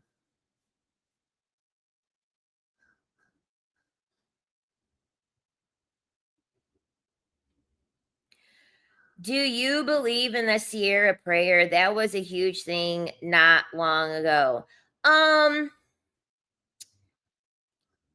This is what I believe. You essentially align yourself with what you believe you are worthy of. Point blank, period. You align yourself with what you feel you are worthy of. When you feel as though you're worthy of trash, then you're always going to accept trash. When you don't feel like you're worthy of anything, you'll accept trash. And so that's what she was doing when she was dealing with Future and Bow Wow, et cetera, et cetera. She aligned herself with trash. And so then she finally realized, wait, I don't have to go through this. I don't have to deal with all of this stuff. I'll just do my own thing and become my own dream woman and change my mindset. And then while I'm on the path of doing that, whatever happens, happens. And then boom, she ended up finding Russell. Exactly. The funny thing is, once you become your dream woman, you won't even want the dream anymore because you're satisfied. Exactly. But that's the part women don't want to hear. Women don't want to hear the part where when you become your own dream woman, you never think about a man. You never care about a dream man because you're fulfilled. Women inherently want to stay empty because they want to give men a seat at the table. When you become a dream woman, you don't want to pull the chair out for a man. You just don't. It's levels to this. Point blank, period. It's levels to this. Why would your dream man want you? No. Why is he even good enough to be with you? Why is he should, it's not about why would your dream man want you? We don't care about why they would want you. Because you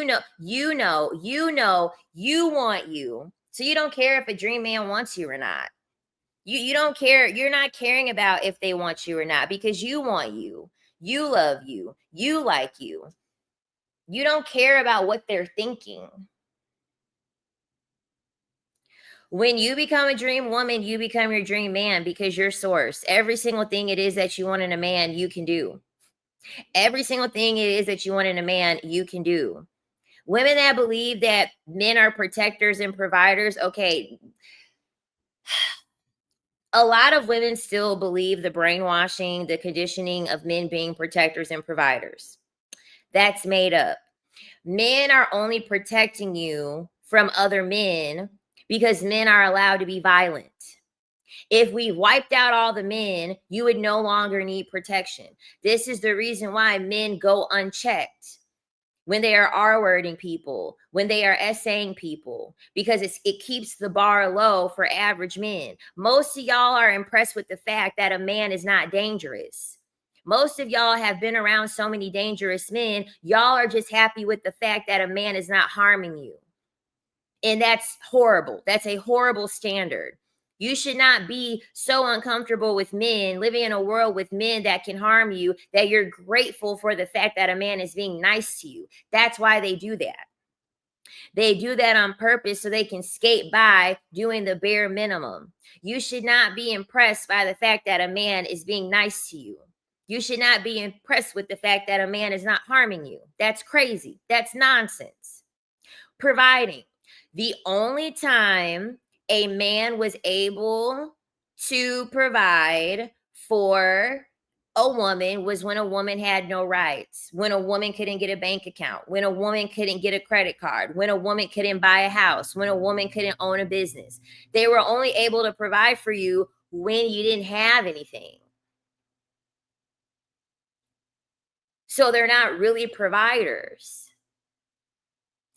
A provider, if the only way that someone can provide for you is when you have nothing, that doesn't count.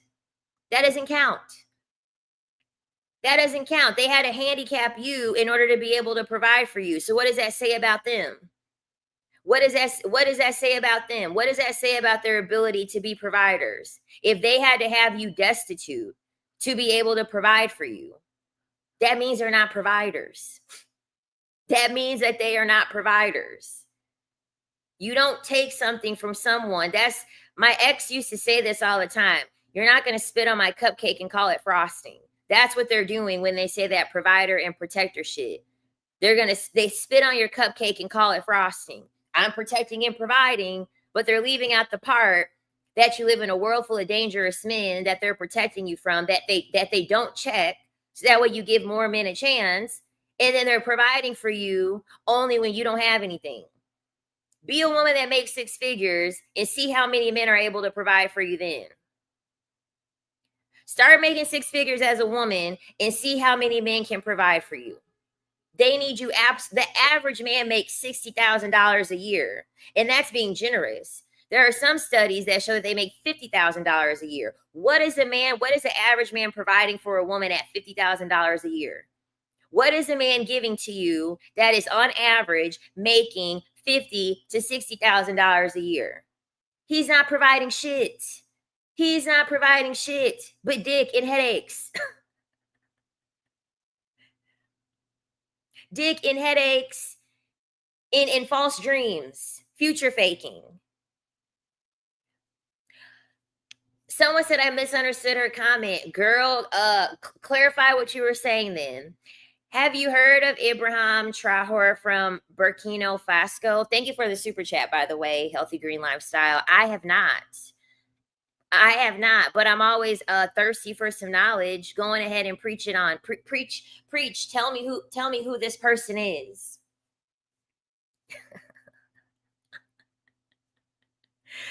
I think it's a contradiction to say that men can't be a dream man or a provider and a protector, and also say that Sierra found her match when she decided to not settle for less anymore. Look at how much money Sierra makes. Look at how much money Russell Wilson makes. Like, y'all have to understand the context that you're giving examples in. We're average people.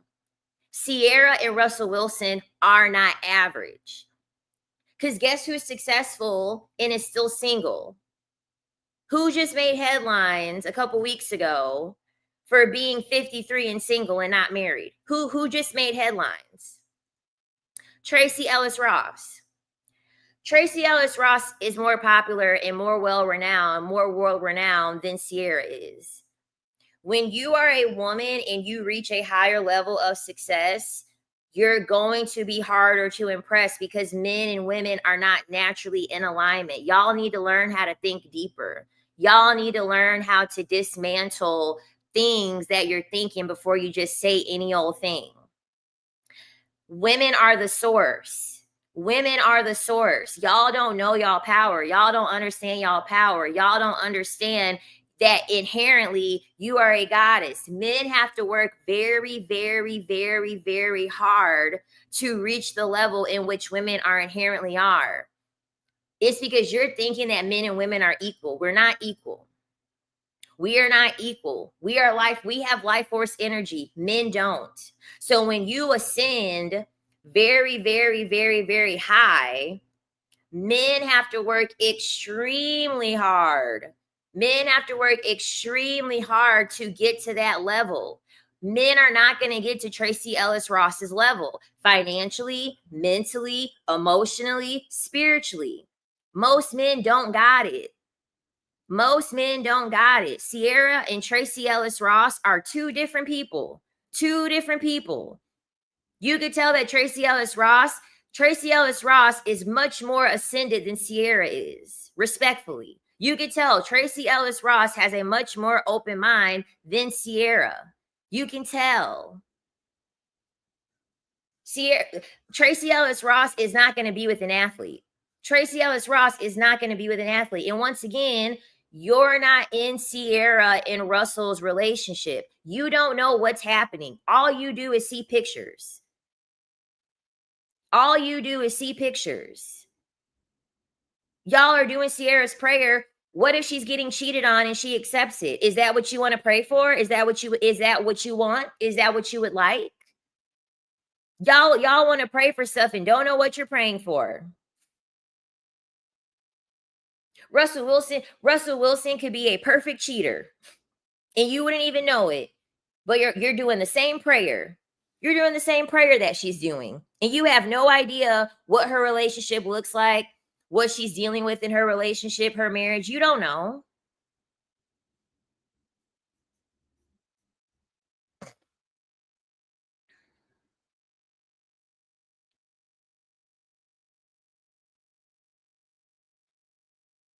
Exactly. Russell said the prayer. She became the dream woman he wanted. Exactly. What, at the end of the day, the woman is the goddess. The woman is the goddess. The man is an accessory. Y'all so badly keep putting penis on a pedestal. I don't know why y'all are so obsessed with doing that. And thinking that it's the woman's job to manifest the man that she wants. You become the woman that you want to be, and the man comes to you. Women don't want to hear that because y'all are so afraid of being alone. Y'all are so afraid of being lonely. Y'all are so afraid of being single. So y'all rather step out of your feminine and do all these things, say all these prayers, want all these spells. How can I want him obsessed with me.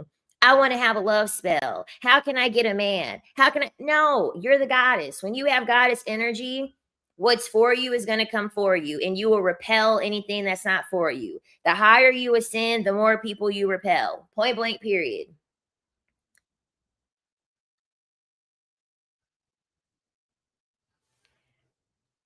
Basically, this is my Sunday sermon. I don't go to church. This is why it's very important for y'all to not have limerence over celebrity relationships. Y'all are not there. Y'all are not there. Y'all don't know what's going on. For all we know, Russell Wilson could be cheating and he will give Sierra a gift. And Sierra's like, that's fine. For all we know, Sierra don't want to be bothered with him 24/7 and is like, hey, give me my space and do what you want to do. Y'all don't understand. You think, a lot of people think that a relationship is a perfect, it's this, everyone's relationship is the same. Like, stop. Stop thinking that. You don't know what contracts people have in their relationships that you don't know about, because they're never going to tell you. They're never going to tell you all the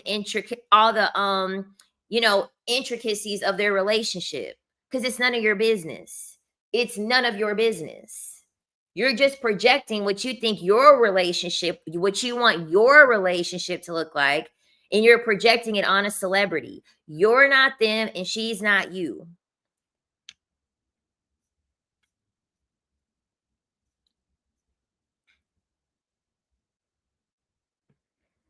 Yeah, a lot of women hold a lot of power, and a lot of women rather stay emotionally and mentally stunted so that men can have power. A lot of women, they like having men on their necks.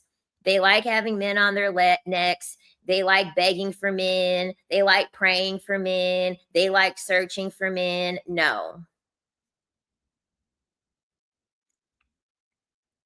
People doting on Ashanti and Nelly is crazy to me, especially when Nelly fully admitted that the only reason why he got married to Ashanti was because he didn't want to be a baby daddy.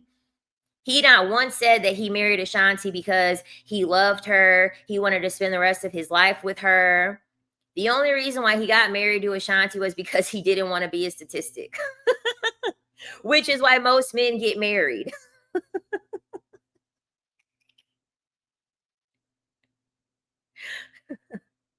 Love from Africa, thank you.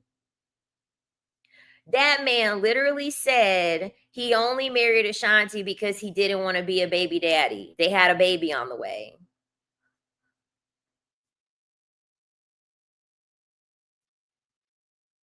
Yeah, you'll attract your husband. Work on being a queen so that way you can attract a king.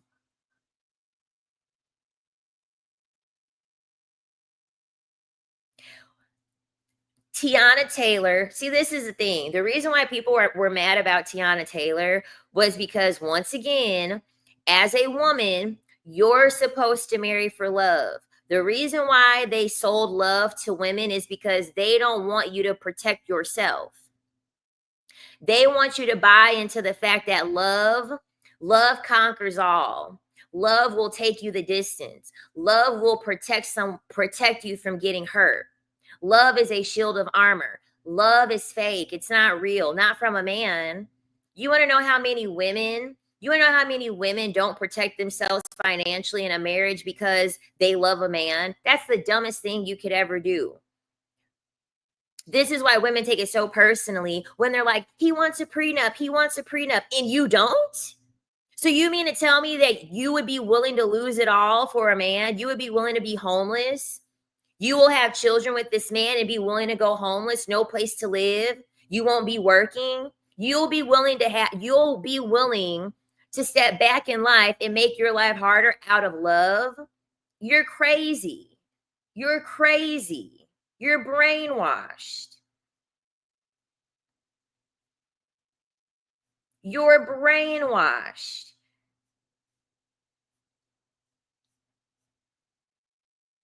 There was a woman on that Podwives, that Joe Budden podcast show that they have or whatever. It was a white couple. And she admitted the fact that when her and her husband were going to want to get married, she was actually very insulted by the fact that her husband wanted a prenup, because y'all think things last forever. Nothing lasts forever. Please accept that. Nothing lasts forever. Most of y'all are not going to have one person that you are going to happily be with for the whole rest of your life and be with that one person. That doesn't exist in most cases. Most of y'all won't even ascend high enough. Most of y'all will not ascend high enough and gain self-mastery over what it is that you need to hone in on to be able to even have that person come to you. Most of y'all are broken, choosing other broken people to fix your brokenness. So the woman was very upset because her soon-to-be husband wanted a prenup, and he was very sneaky about it because he put the prenup on her. He put the prenup on her like 2 months before the wedding. He put the prenup on her 2 months before the wedding, meaning that she can't back out of the marriage at this point. She can't back out of the wedding at this point. And she even admitted that. She's like, I've already gotten my dress. We already paid for the venue. We already got the bridesmaids. We already got the groomsmen. We've already paid for the food. We've already paid for anything. He did that on purpose. He waited 2 months before the wedding to say that, hey, I want a prenup. She was so in love. She was so in love. She was so disheartened that he wanted a prenup. She went to a lawyer about it. And thank God she went to the lawyer that she went to, because it turns out, this is the kicker. It turns out that there is actually land that she had inherited through her family. So then her lawyer told her, you actually have something to protect if you get married to this man. If you don't have a prenup, he's going to take your land. Then her husband realized, then her husband was pissed. Then her husband was pissed because he even said it. He was like, then I realized that she actually had something to protect. She actually had something to protect. Then he was pissed off. Men don't want to see you mirror them. Men don't want to see you protect yourself. They get off on the fact that you will blindly love them and not protect your finances. They get off on the fact, they get very validated that you love them so much that you would be willing to be homeless. You would be willing to be poor. You would be willing to be destitute just to have someone love you. That's what they get off on. It validates them. It boosts their ego. It makes them feel so good that you would be willing to neglect yourself, neglect your children, neglect your livelihood just for them to love you. That's what they're thinking. So that's why people were mad at Tiana Taylor, because Tiana Taylor is like, no, I'm not about to give up everything that I've worked hard for just to have a family and just to have children. I'm worth something. I've worked hard for something. This is why they don't want you to be educated. This is why men don't want you to have anything. When you don't have anything, you don't have anything to lose. You don't have anything to protect. You start moving different when you have things that you have to protect: a career, an image, income, wealth. You don't move the same. You do not move the same. When you have money, love is not enough. That's why men don't want you to have money. When you start making money, love is not enough. You're talking to a woman that is in a career that I earn 6 figures. It changed the game for my mindset. It changed the game for my mindset with men. Completely changed it. And when I see men get very upset, I want to live in my own home. I don't want to live in a home with you. I don't want to share a home with you because financially, I don't need to share a home with you. Financially, I'm okay. I don't need to share a home with you. I don't need to go 50-50. I don't want to go 50-50.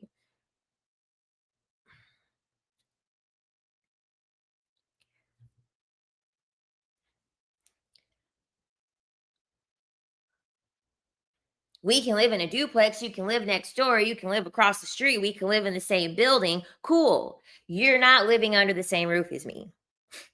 You're not living under the same roof as me. What? But that's not normal. Da da da da. I'm glad this channel introduced me to Princella the Queenmaker. It made me satisfied with being without a man. Majority of men and women are not compatible. Yes. Once you take off the rose-colored glasses, once you really start paying attention to what's happening and how men really are, and you undo your brainwashing, you realize men don't have anything to offer you. Get money. Get money. Point blank, period. Get money. You have control over getting money. You're more protected over being money. See, when you get married to a man, how are you going to prove that he R-worded you? How are you going to prove that he harassed you? Much easier for you to prove that someone R-worded you or SA'd you at the workplace, harassed you at the workplace, and get legal action at the workplace than it is for you to do that against your husband.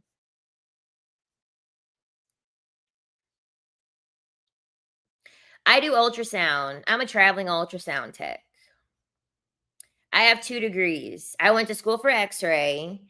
And then right after I was done with x-ray, I went right back to school for ultrasound. And then I worked 3 years doing staff ultrasound. And then now I traveled being an ultrasound tech.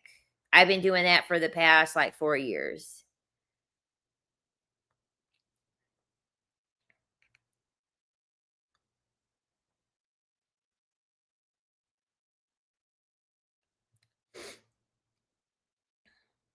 Okay, the queen maker is so mean. I don't know, too far into her mess. Honestly, I mean, I haven't watched her in so long. I've always watched her older content, but that's what a lot of people are saying. A lot of people are like, she is turned up.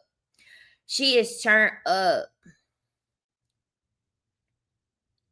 I know one thing. I ain't ever gonna tell y'all to be a lesbian.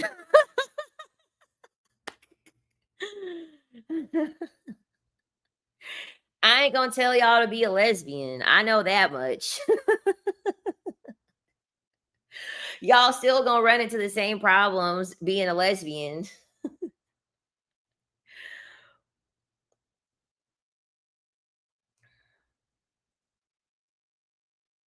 Exactly. No, I wouldn't do nursing. My mom's a nurse. I have a lot of families that are nurses. I'm okay. Um my wealthy friend is married. They have a nice apartment in the city. She has a prenup. Don't know if I spell it right. She owns 95% of the apartheid. He owns 5%. Exactly. You getting money as a woman will get you into a predicament being with men that have money.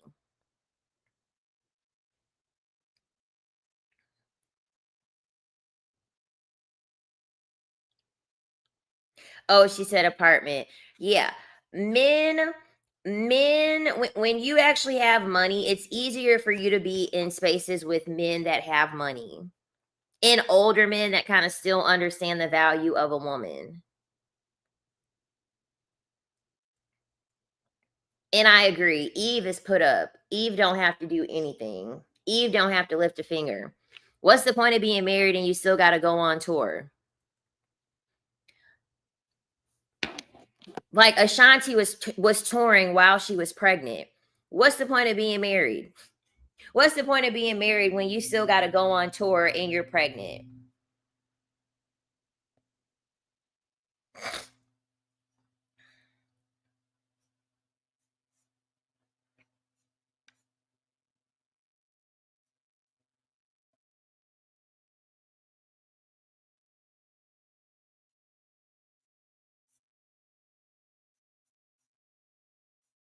I'd be damned if I'm married to someone and I still have to work, especially when I'm pregnant. I'd be damned. I'd be damned. Like, if you're a woman and you're married and you had to work while you were pregnant, your husband hates you. Your husband hates you. Your husband hates you. A husband that really loved you, he would need to get a second job before ever considering having you work while pregnant. Like, that is just crazy.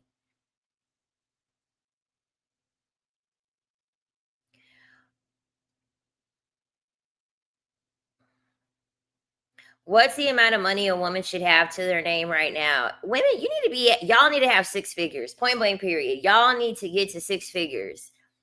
Y'all need to get to six figures. Please get to six figures. Work your job, learn a skill on the side, start making money from that skill. You need to know how to do another skill in addition to your 9 to 5. I don't care what the skill is. I posted it on TikTok. Actually, I think I'll post it on here while I'm live. As a matter of fact, I will.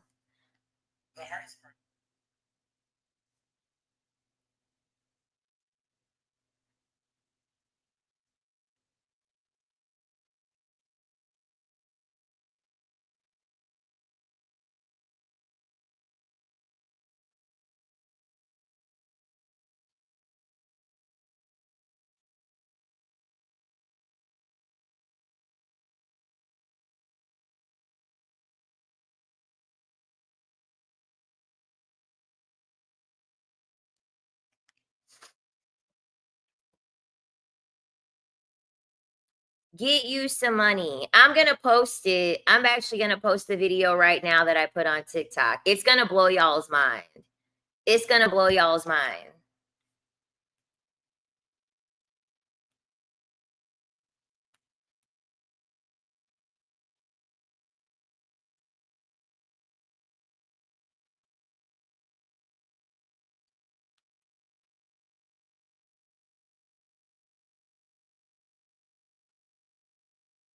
Y'all frontal lobe is going to develop.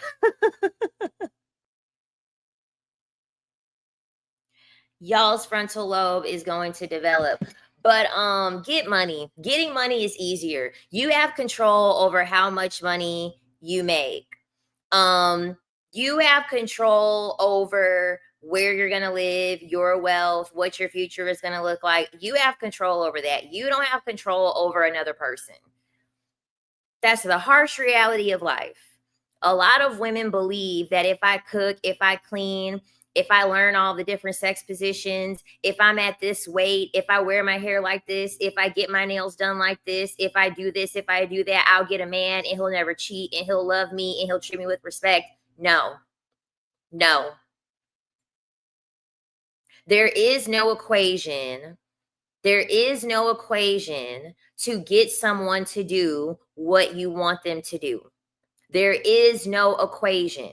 The reason why dating coaches make so much money, and I'll never consider myself to be a dating coach, the reason why dating coaches make so much money is because they're monetizing off of the fact that you're ignorant to the fact that there is no equation to get your desired outcome from another person. That's why dating coaches make so much money. The fact that you're still mentally asleep, you're still mentally asleep with the fact because you believe that if I do this, if I do this, if I do this, if I tone this down, if I add this up, if I get this together, I'll get a man that won't cheat on me. I'll get a man that'll do everything for me. I'll get a man that'll pick me. I'll get a man that'll choose me. It doesn't exist. It doesn't exist.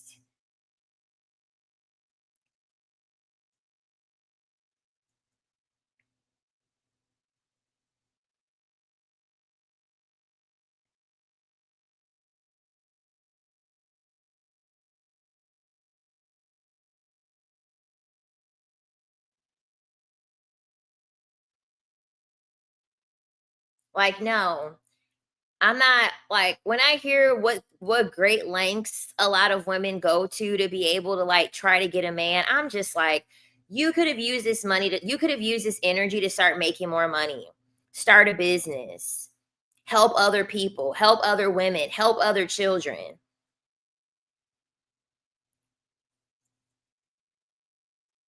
Exactly. You should be the source of why you want to do everything. Never for a man. Never for a man. The weight that you want to be at is the weight that you want to be at because you want to see how you want to look, you want to like what you see when you look in the mirror. Your makeup, your income, how you carry yourself, You should be doing all of those things, because when you close your eyes and you envision your dream woman as yourself, that's what you envision her as. The person that you should be who you close your eyes and envision yourself to be. That's and you because you want to become that person. That's who you do it for.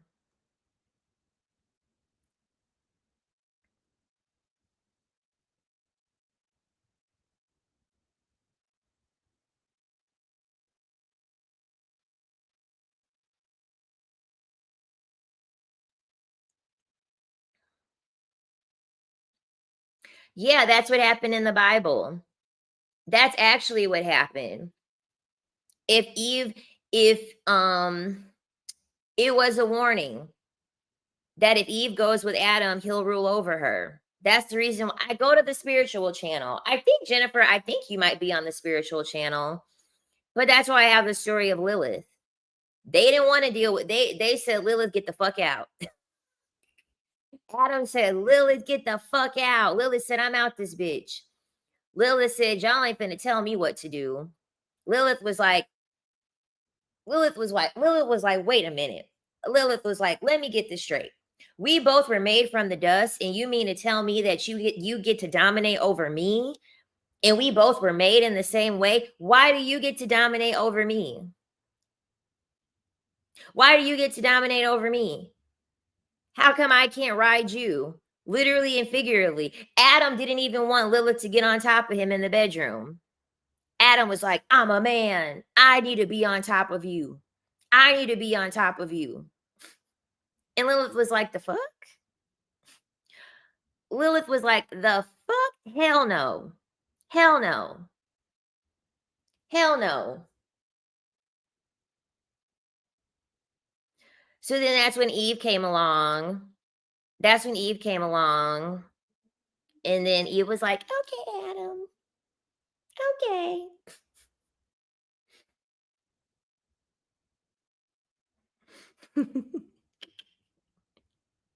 Lilith said, fuck you guys. And Lilith was essentially like cursed and punished with like children. And so essentially it's like a legend or whatever that like people that come in contact with Lilith, like she will like curse children. She will curse children as like restitution for, you know, them getting mad at her because she didn't want someone to dominate over her.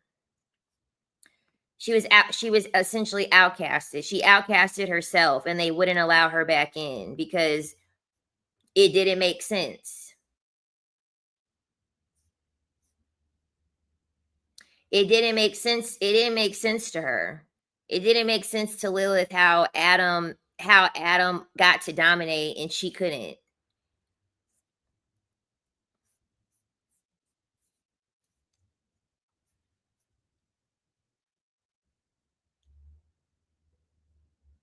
His mugshot looked like he smelled.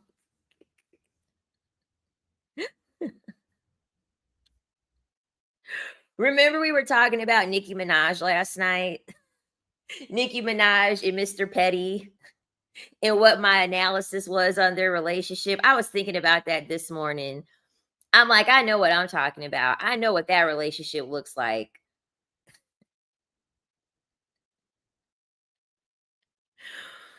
Eve wasn't completely submissive. She ate from the tree of knowledge and Adam followed. Technically, but I mean any time after that, she pretty much submitted, right?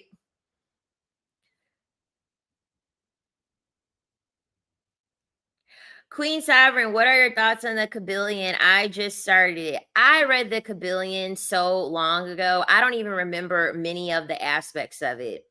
I have ADHD, y'all. What I do, I'll read like 3 or 4 books all at the same time, honestly. But the Kabillion has a lot of truth in it. Honestly, the Kabillion has a lot of truth in it. I'm starting to read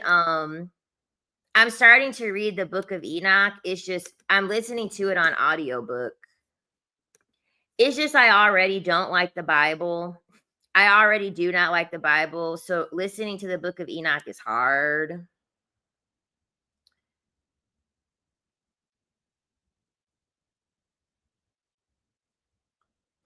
So what I said yesterday, on the spiritual channel about Nicki Minaj and Mr. Petty, this is my theory, okay?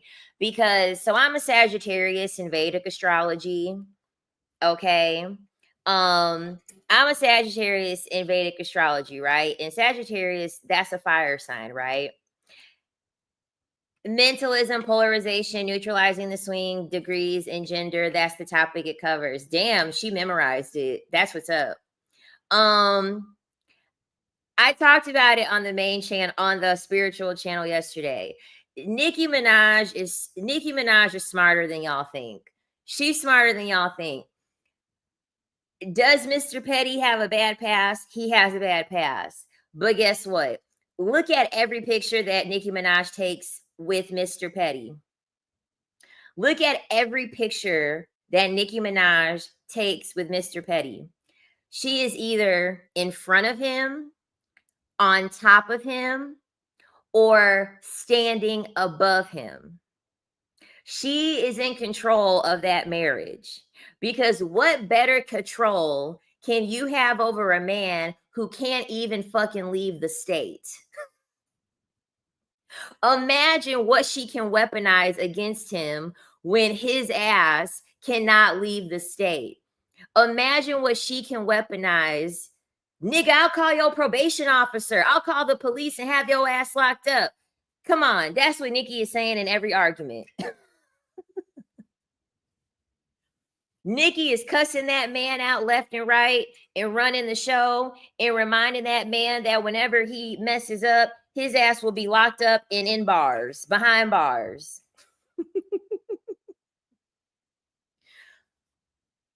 Nicki is running that relationship through and through. Nicki got him trained. That's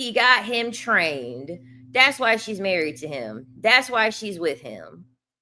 He can't do shit. He can't talk back. He can't do nothing to her.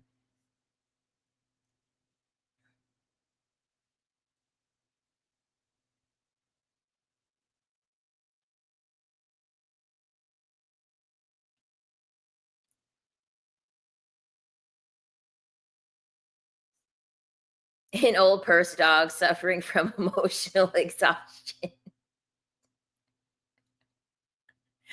I know he resents her, but she has that Lilith vibe to her. And guess what? As much as he resents her, she can always remind him, you're going to jail. You're going to jail.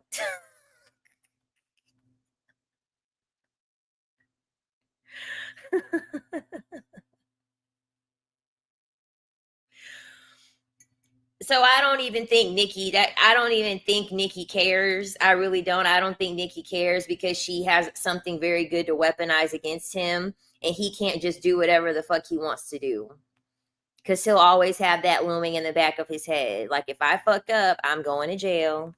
I'm going to jail.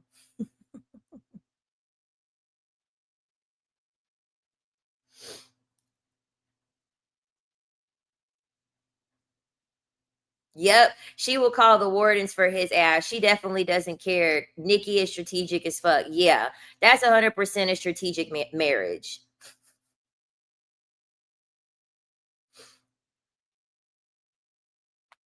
Exactly. That's why I'm like, Nicki, I'm not mad at you. I'm mad at you. Get a man that can't leave. Get a man that will fear you. Get a man that you can run over and walk over.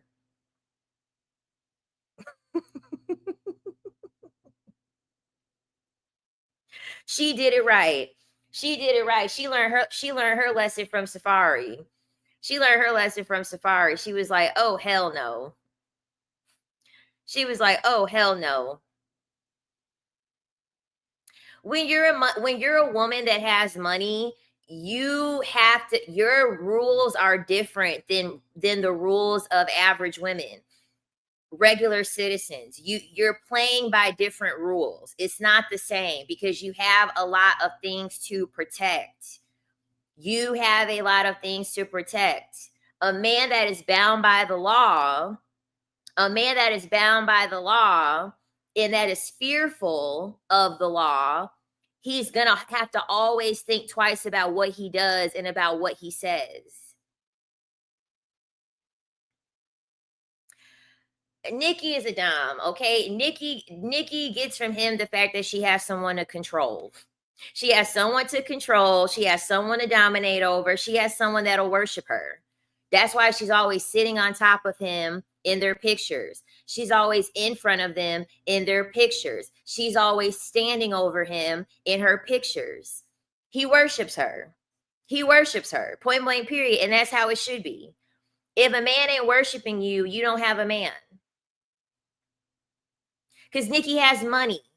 Nikki has money. Nikki has a lot of money. Nikki is very wealthy. So Nikki cannot go for a man with wealth. Yes, Nikki does root work on him. She 100% does root work on him. 100% does root work on him. She has that man controlled. She has that man fully controlled. Nikki knows exactly what she's doing. She knows exactly what she's doing. We talk about all that stuff on the spiritual channel. That's why I have it. You train a man to worship you. You train a man to worship you. Yep, they got all the money. She is above them though. Exactly. Okay, so essentially root work is a way. I have a video on it on my spiritual channel, okay? And I think I have a video where I talk about root work and how men do root work on women, essentially. So root work is a part of hoodoo, okay? I practice hoodoo. And essentially it's a way that you can like shift reality, and you could do it through multiple influences, because you have your root chakra, okay? Your root chakra is your base chakra. It is your foundational chakra. And so essentially you doing root work on someone, you essentially have a person rely on you, an artificial way, a spiritual way for someone to rely on you. You shake their foundation and you make yourself a part of their foundation, essentially. And so when you're doing root work on someone, you destabilize them spiritually and you become a pillar of their foundation. And when you become a pillar of their foundation, they will essentially have to rely on you. They will want to worship you because they understand, oh, okay, like they have me trained, they did root work on me. So my stabilization is going to come from the fact that I have to worship this person. So you could do candle work, you could do jar spells, you could do herbal spells. You could do all types of things. It's not like magic though. It's not like magic. It's very ritualistic. It's very ancestral.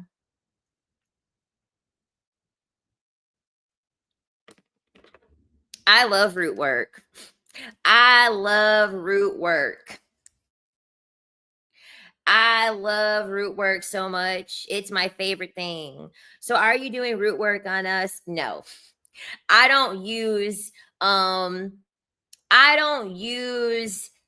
communication as a means to do root work on people. But like for instance, Sheer 7, sprinkle, right? Sprinkle.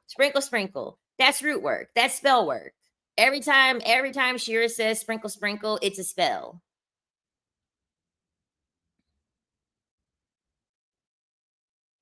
Yep. Nikki does root work to him like Diddy did to the rappers. Exactly. Mm-hmm.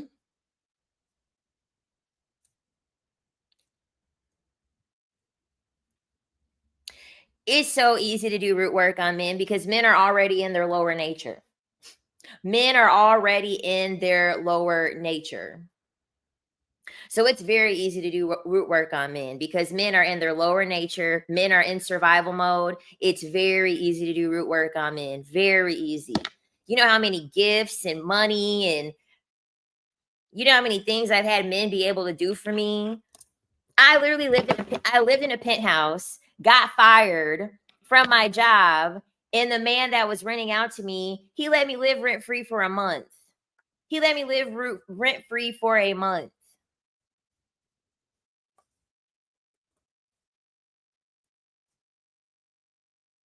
Yes. Spiritual aspects of a relationship are important.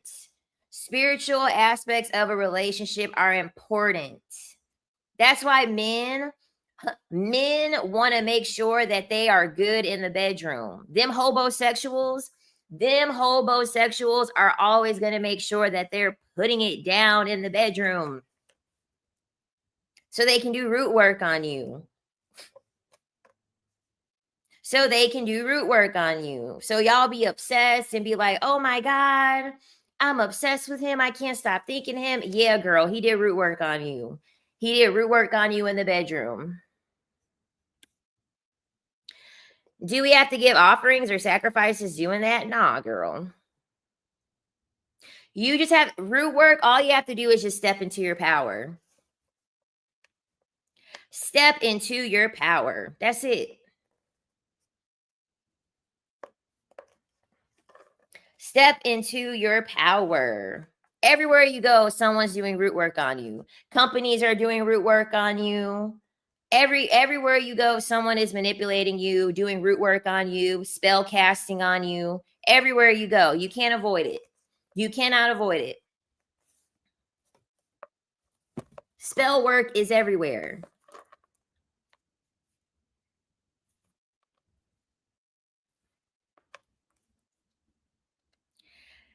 I've been trying the freezer spell. I don't know if it's working. Oh, you mean the binding spell where you like write the person's name and you put it in water and then you put it back in the freezer? What about a guy who prays for you? Is that the same thing? I don't know, because the thing about it is that you don't know what he's praying for. You don't know what he's praying for. I don't like it when people say, I'll pray for you, because what if they're praying for you to be obsessed with them? What if they're praying for you to be a servant to them? What if they're like, what? I don't like it, especially if I've never had a man tell me that. I've never had a man tell me that he's praying for me, and I would be turned off if he ever did. I would be scared if a man said that he was praying for me. It's all on the spiritual channel, y'all. Go to the spiritual channel. Go to the link tree. Go to the link tree here, and I have the link there. I also have manipulation tactics on the Patreon. I have one-on-one consultations. I have everything in the link tree. Everything you need is on the link tree.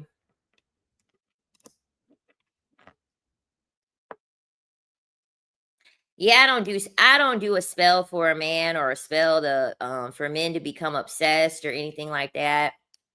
Yeah, I don't if no one's ever said that they were going to pray for me. Yeah, no one's ever said that they would pray for me, but if someone did, it would be met with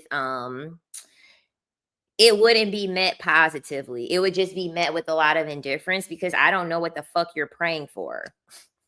People hear the word pray and just automatically assume that it's something positive. People will pray for your downfall. People will pray evil things on you. You don't know what they're praying for.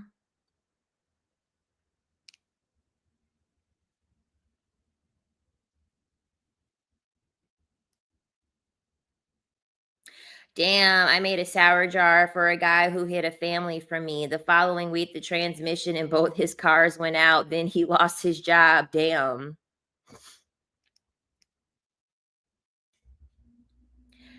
I be putting them MFers in my shoe and shoe clothes before speaking to them to dominate. Is Nikki really smart with a man that has nothing to lose? He's got a lot to lose. I already said that man, he cannot leave the fucking state. He cannot leave the fucking state. You think Nikki's not reminding that man of that? He has a lot to lose, because he can get arrested tomorrow and be locked in there forever. That man has everything to lose. He is a convicted child SO. He has everything to lose. He has his freedom to lose. When you're a woman that makes a lot of money, you can't really go after a man with money. You can't. Nikki is wealthy, so a rich man won't do anything for her. Exactly, that's her king. She want to dominate over somebody. Everyone, when you're dealing with high priestesses, that's the thing. When you're dealing with high priestesses don't want the same thing that most women want. They're operating from a different realm. They're operating strategically. Their mind thinks different.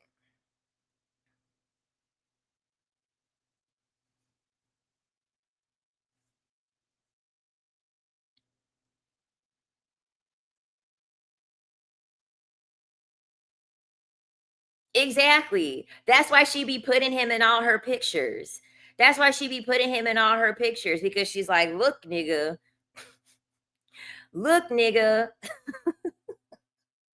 you act up one time, your ass is going back to prison for good. And the thing about it is that she's got the barbs. Okay. Y'all see how the barbs attack people. If Nikki gets on the internet and says that Mr. Petty did something to her, the barbs will call the police for her. The barbs will call the fucking police for her. That man will be getting arrested immediately. Okay? That man will be getting arrested very quickly. She has children, but Mr. Petty cannot leave. Mr. Petty cannot leave the state. Mr. Petty is stuck home with the kids.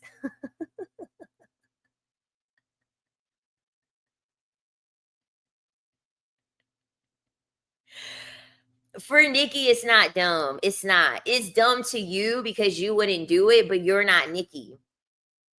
So you can't say what someone is doing is dumb because you're not Nikki. It's not dumb to her because we don't have Nikki's wealth.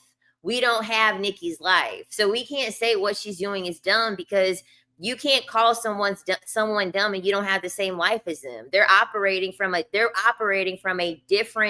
completely different space as us. She's seen the world. She has millions, billions. She has businesses. She has influence. She has a cult of followers. Like, she has everything.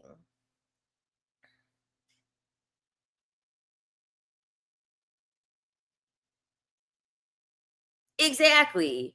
If Nikki can create a whole cult following, I could only imagine what work she's doing on Mr. Petty. She got Mr. Petty in a mental prison.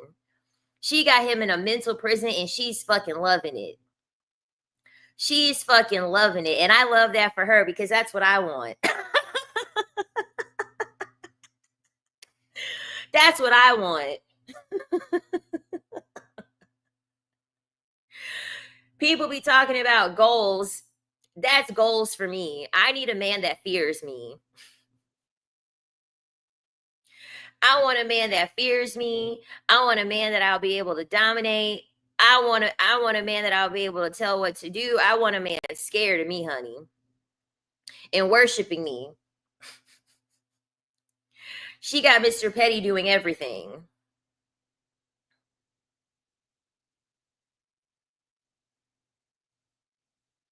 Exactly. I would call the police in a minute.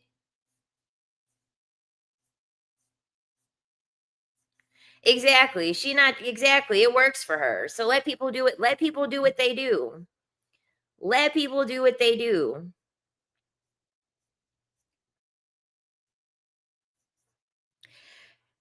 Can you give advice on how to rewire your brain after being raised by a pick me mother? Put yourself first. Just learn to be selfish. Put yourself first. Love yourself.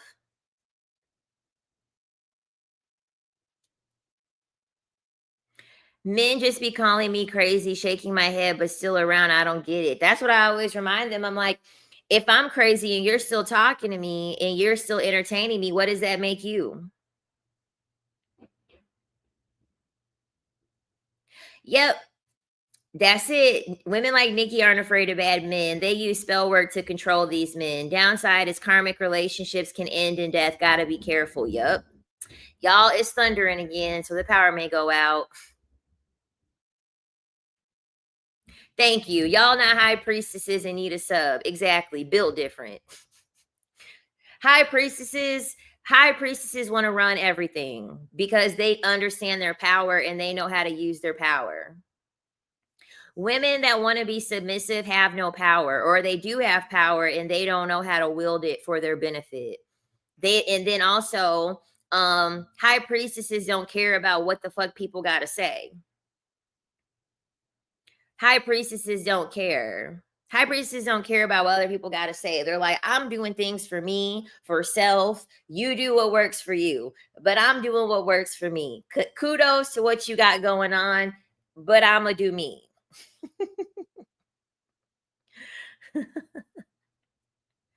I think she did root work on Lil Wayne and Drake too. Most likely. Most likely.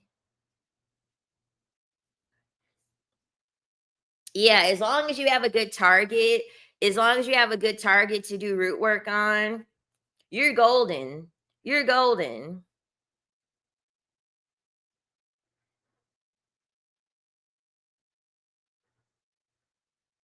Mm-hmm. Yep. Like I had one of my exes on all fours and I love it, girl. I love that for you. I love that for you. That's how they should be. Keep them on their toes. Keep them on their toes. Y'all be looking at your phone. Did he text me back? Did he text me back? Oh my. Losing the plot, making yourself overly available. You want to overshare. You want to tell him everything. Mm-mm.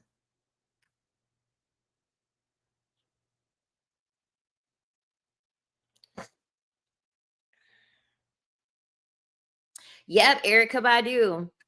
And that's because the thing about it is that a real easy way to do root work on men, be unavailable and remind them that you're going to leave. Remind them that they don't have constant access to you.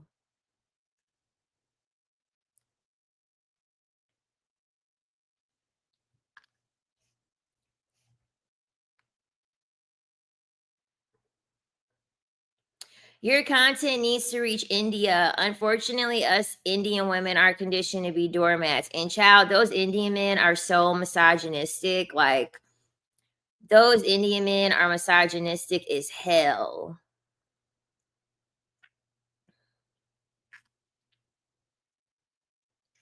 Yeah. Erica Badu, the reason why she's so captivating, is because number one, she stays covered. I'm not saying that modesty is the answer for every single woman. Every woman has their own strengths and weaknesses. You as a woman, you have to know your strengths and your weaknesses. Play up your strengths, reduce your weaknesses. Erica Badu uses like she uses mystery with her body, and she's got a fatty, like she's got a very nice body, and she keeps herself covered. And then Erica Badu, she never lets herself to be available constantly. She's a reminder of the fact that like the feminine can be fleeting. Men don't like that. They like it and they hate it at the same time. You leave an impression on a man when a man knows that you don't care about him. That's why Drake with Rihanna, for Rihanna, Drake was just a rebound. She was trying to get over Chris Brown and she was using Drake as a means to get over that. Rihanna didn't like Drake. She didn't like him. He was corny. He was lame. He was just somebody to make her forget. And so Rihanna, she has her own life. She didn't become available. And when she used Drake for the moment that she needed him for, and then discarded him when she was done with him. And so that's why Drake had said, she treated me like how I treat women. And he became obsessed with her. He became obsessed with her because of that. Because she mirrored him.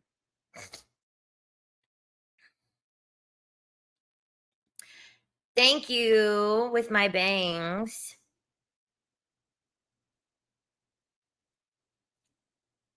So that's what made Drake very obsessed with Rihanna, because she mirrored his energy. Yeah, when you dog men out and you use them for what you use them for, and then you toss them back out, and then they'll be ready for you to pick them back up again, and then you use them and then you toss it back out. Men love that. Men love that. They will lie to you and tell you that they can't stand it. They want a nice woman. They're never going to say they want a mean woman. They're never going to say they want a woman to use them, because that would expose who they are as people.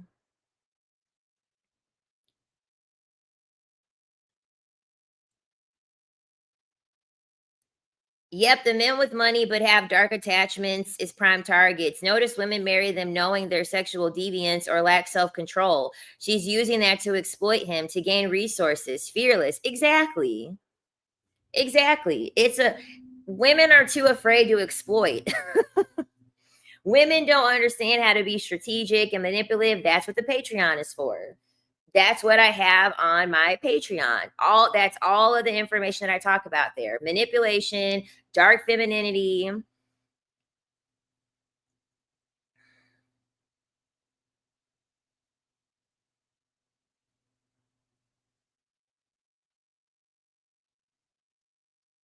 Yeah.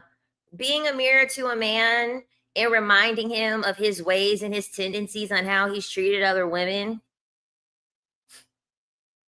When you do that, you're doing a good job.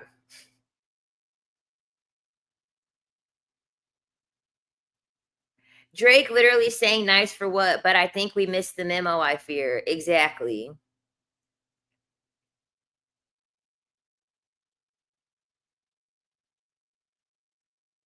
Yeah, I just don't make myself available. I text back when I feel like texting back. I see someone when I feel like seeing someone. Like, I don't care.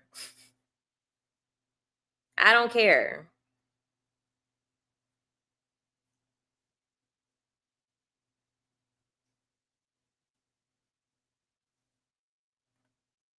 Yep. It's a law of human nature. Okay. People like things that are bad for them. Okay. Humans are sick freaks. Humans are sick freaks. That's the reason why they created morality. The reason why they created morality is because humans don't like their own nature. Humans do not like their own nature. Humans are disgusting. Humans are inherently disgusting.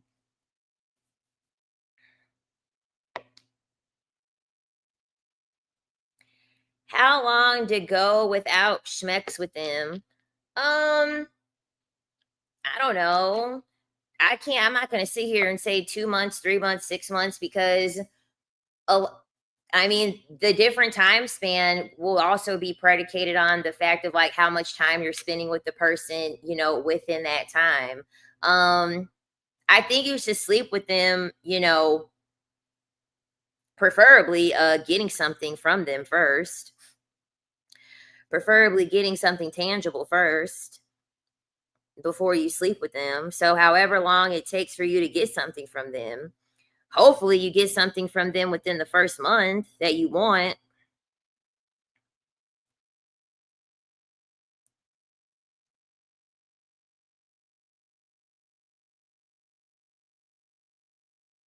But I don't think I don't believe in that 3 month, 6 month rule, 9 month rule. I don't believe in that. Because it's not realistic. People aren't set on a timer. Like, men aren't set on a timer. Each man is different. If there's a man that you're dating and he's getting sex from other women, he may not even care if you make him wait 6 months, because he's getting it from somewhere else. So it won't really matter to him. A man that isn't getting it, or maybe you're like the prettiest woman that he might have an opportunity to sleep with, he may want to try to want it sooner. So as long as you're getting something before you do that, that's when you'll know that you should be doing it.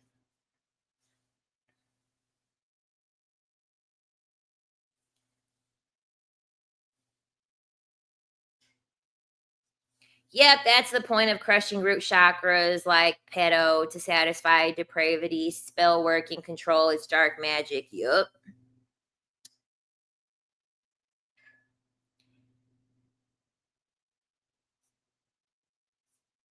Exactly. You're getting, you go to a job is exploiting you. You go grocery shopping, the grocery store is exploiting you. Everything in the world that is around you, you're getting exploited. Point blank, period. There's nothing you can do about it. You're getting manipulated and you're getting exploited. You go to work, you get a fraction of a wage, you beg for a raise every year, and you go to work to make a millionaire have more millions.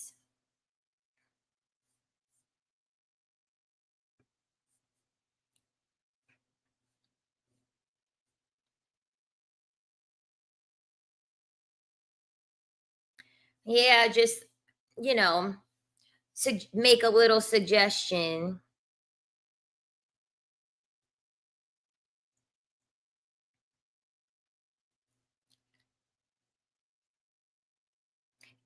The way you overcome exploitation is just understanding how to cheat the system. Understanding how to cheat the system. Exactly. Get them to invest in you. They need to invest in you. Point blank, period. Whatever form of investment you are looking for, they need to heavily invest into that. So there needs to be something that you have an intention on getting fulfilled. Do you want to have your rent paid? Are you behind on bills? Are you trying to start a business?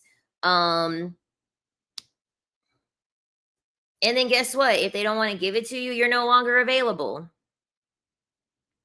You're no longer available. Well, I told you that I needed some rent money, and I have to make the rent money, so I had to pick up extra at work. Pretend like your phone's gonna get cut off. Yeah, they're actually gonna be cutting my phone off. They're actually gonna be cutting my phone. Like if you tell a man that your phone is gonna get cut off and he's communicating with you on that phone and he doesn't help you, just abort mission.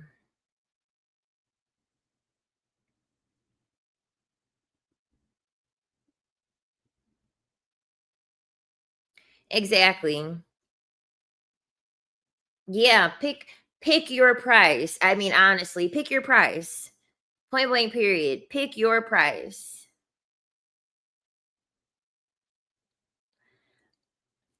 Pick your price of what makes sense to you, what's going to change your life, what's going to enhance your life, and move accordingly.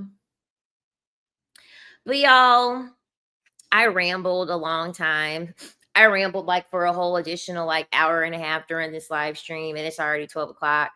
So I am going to get off of here. I hope you all enjoyed the live stream. Happy Mother's Day to all the mothers out there. And if you're not a mother, happy Mother's Day to the ladies that have mothers that you may not have a good relationship with. And hopefully you had if you're a woman listening to this and you don't have a good relationship with your mother, hopefully this got you through your Mother's Day. Hopefully you feel a lot better after being here on Mother's Day. I know I do. And yeah, I'll most likely be back on here tomorrow. Okay. So don't forget to if you're watching after the replay, comment below. Let me know what you thought. Share your stories.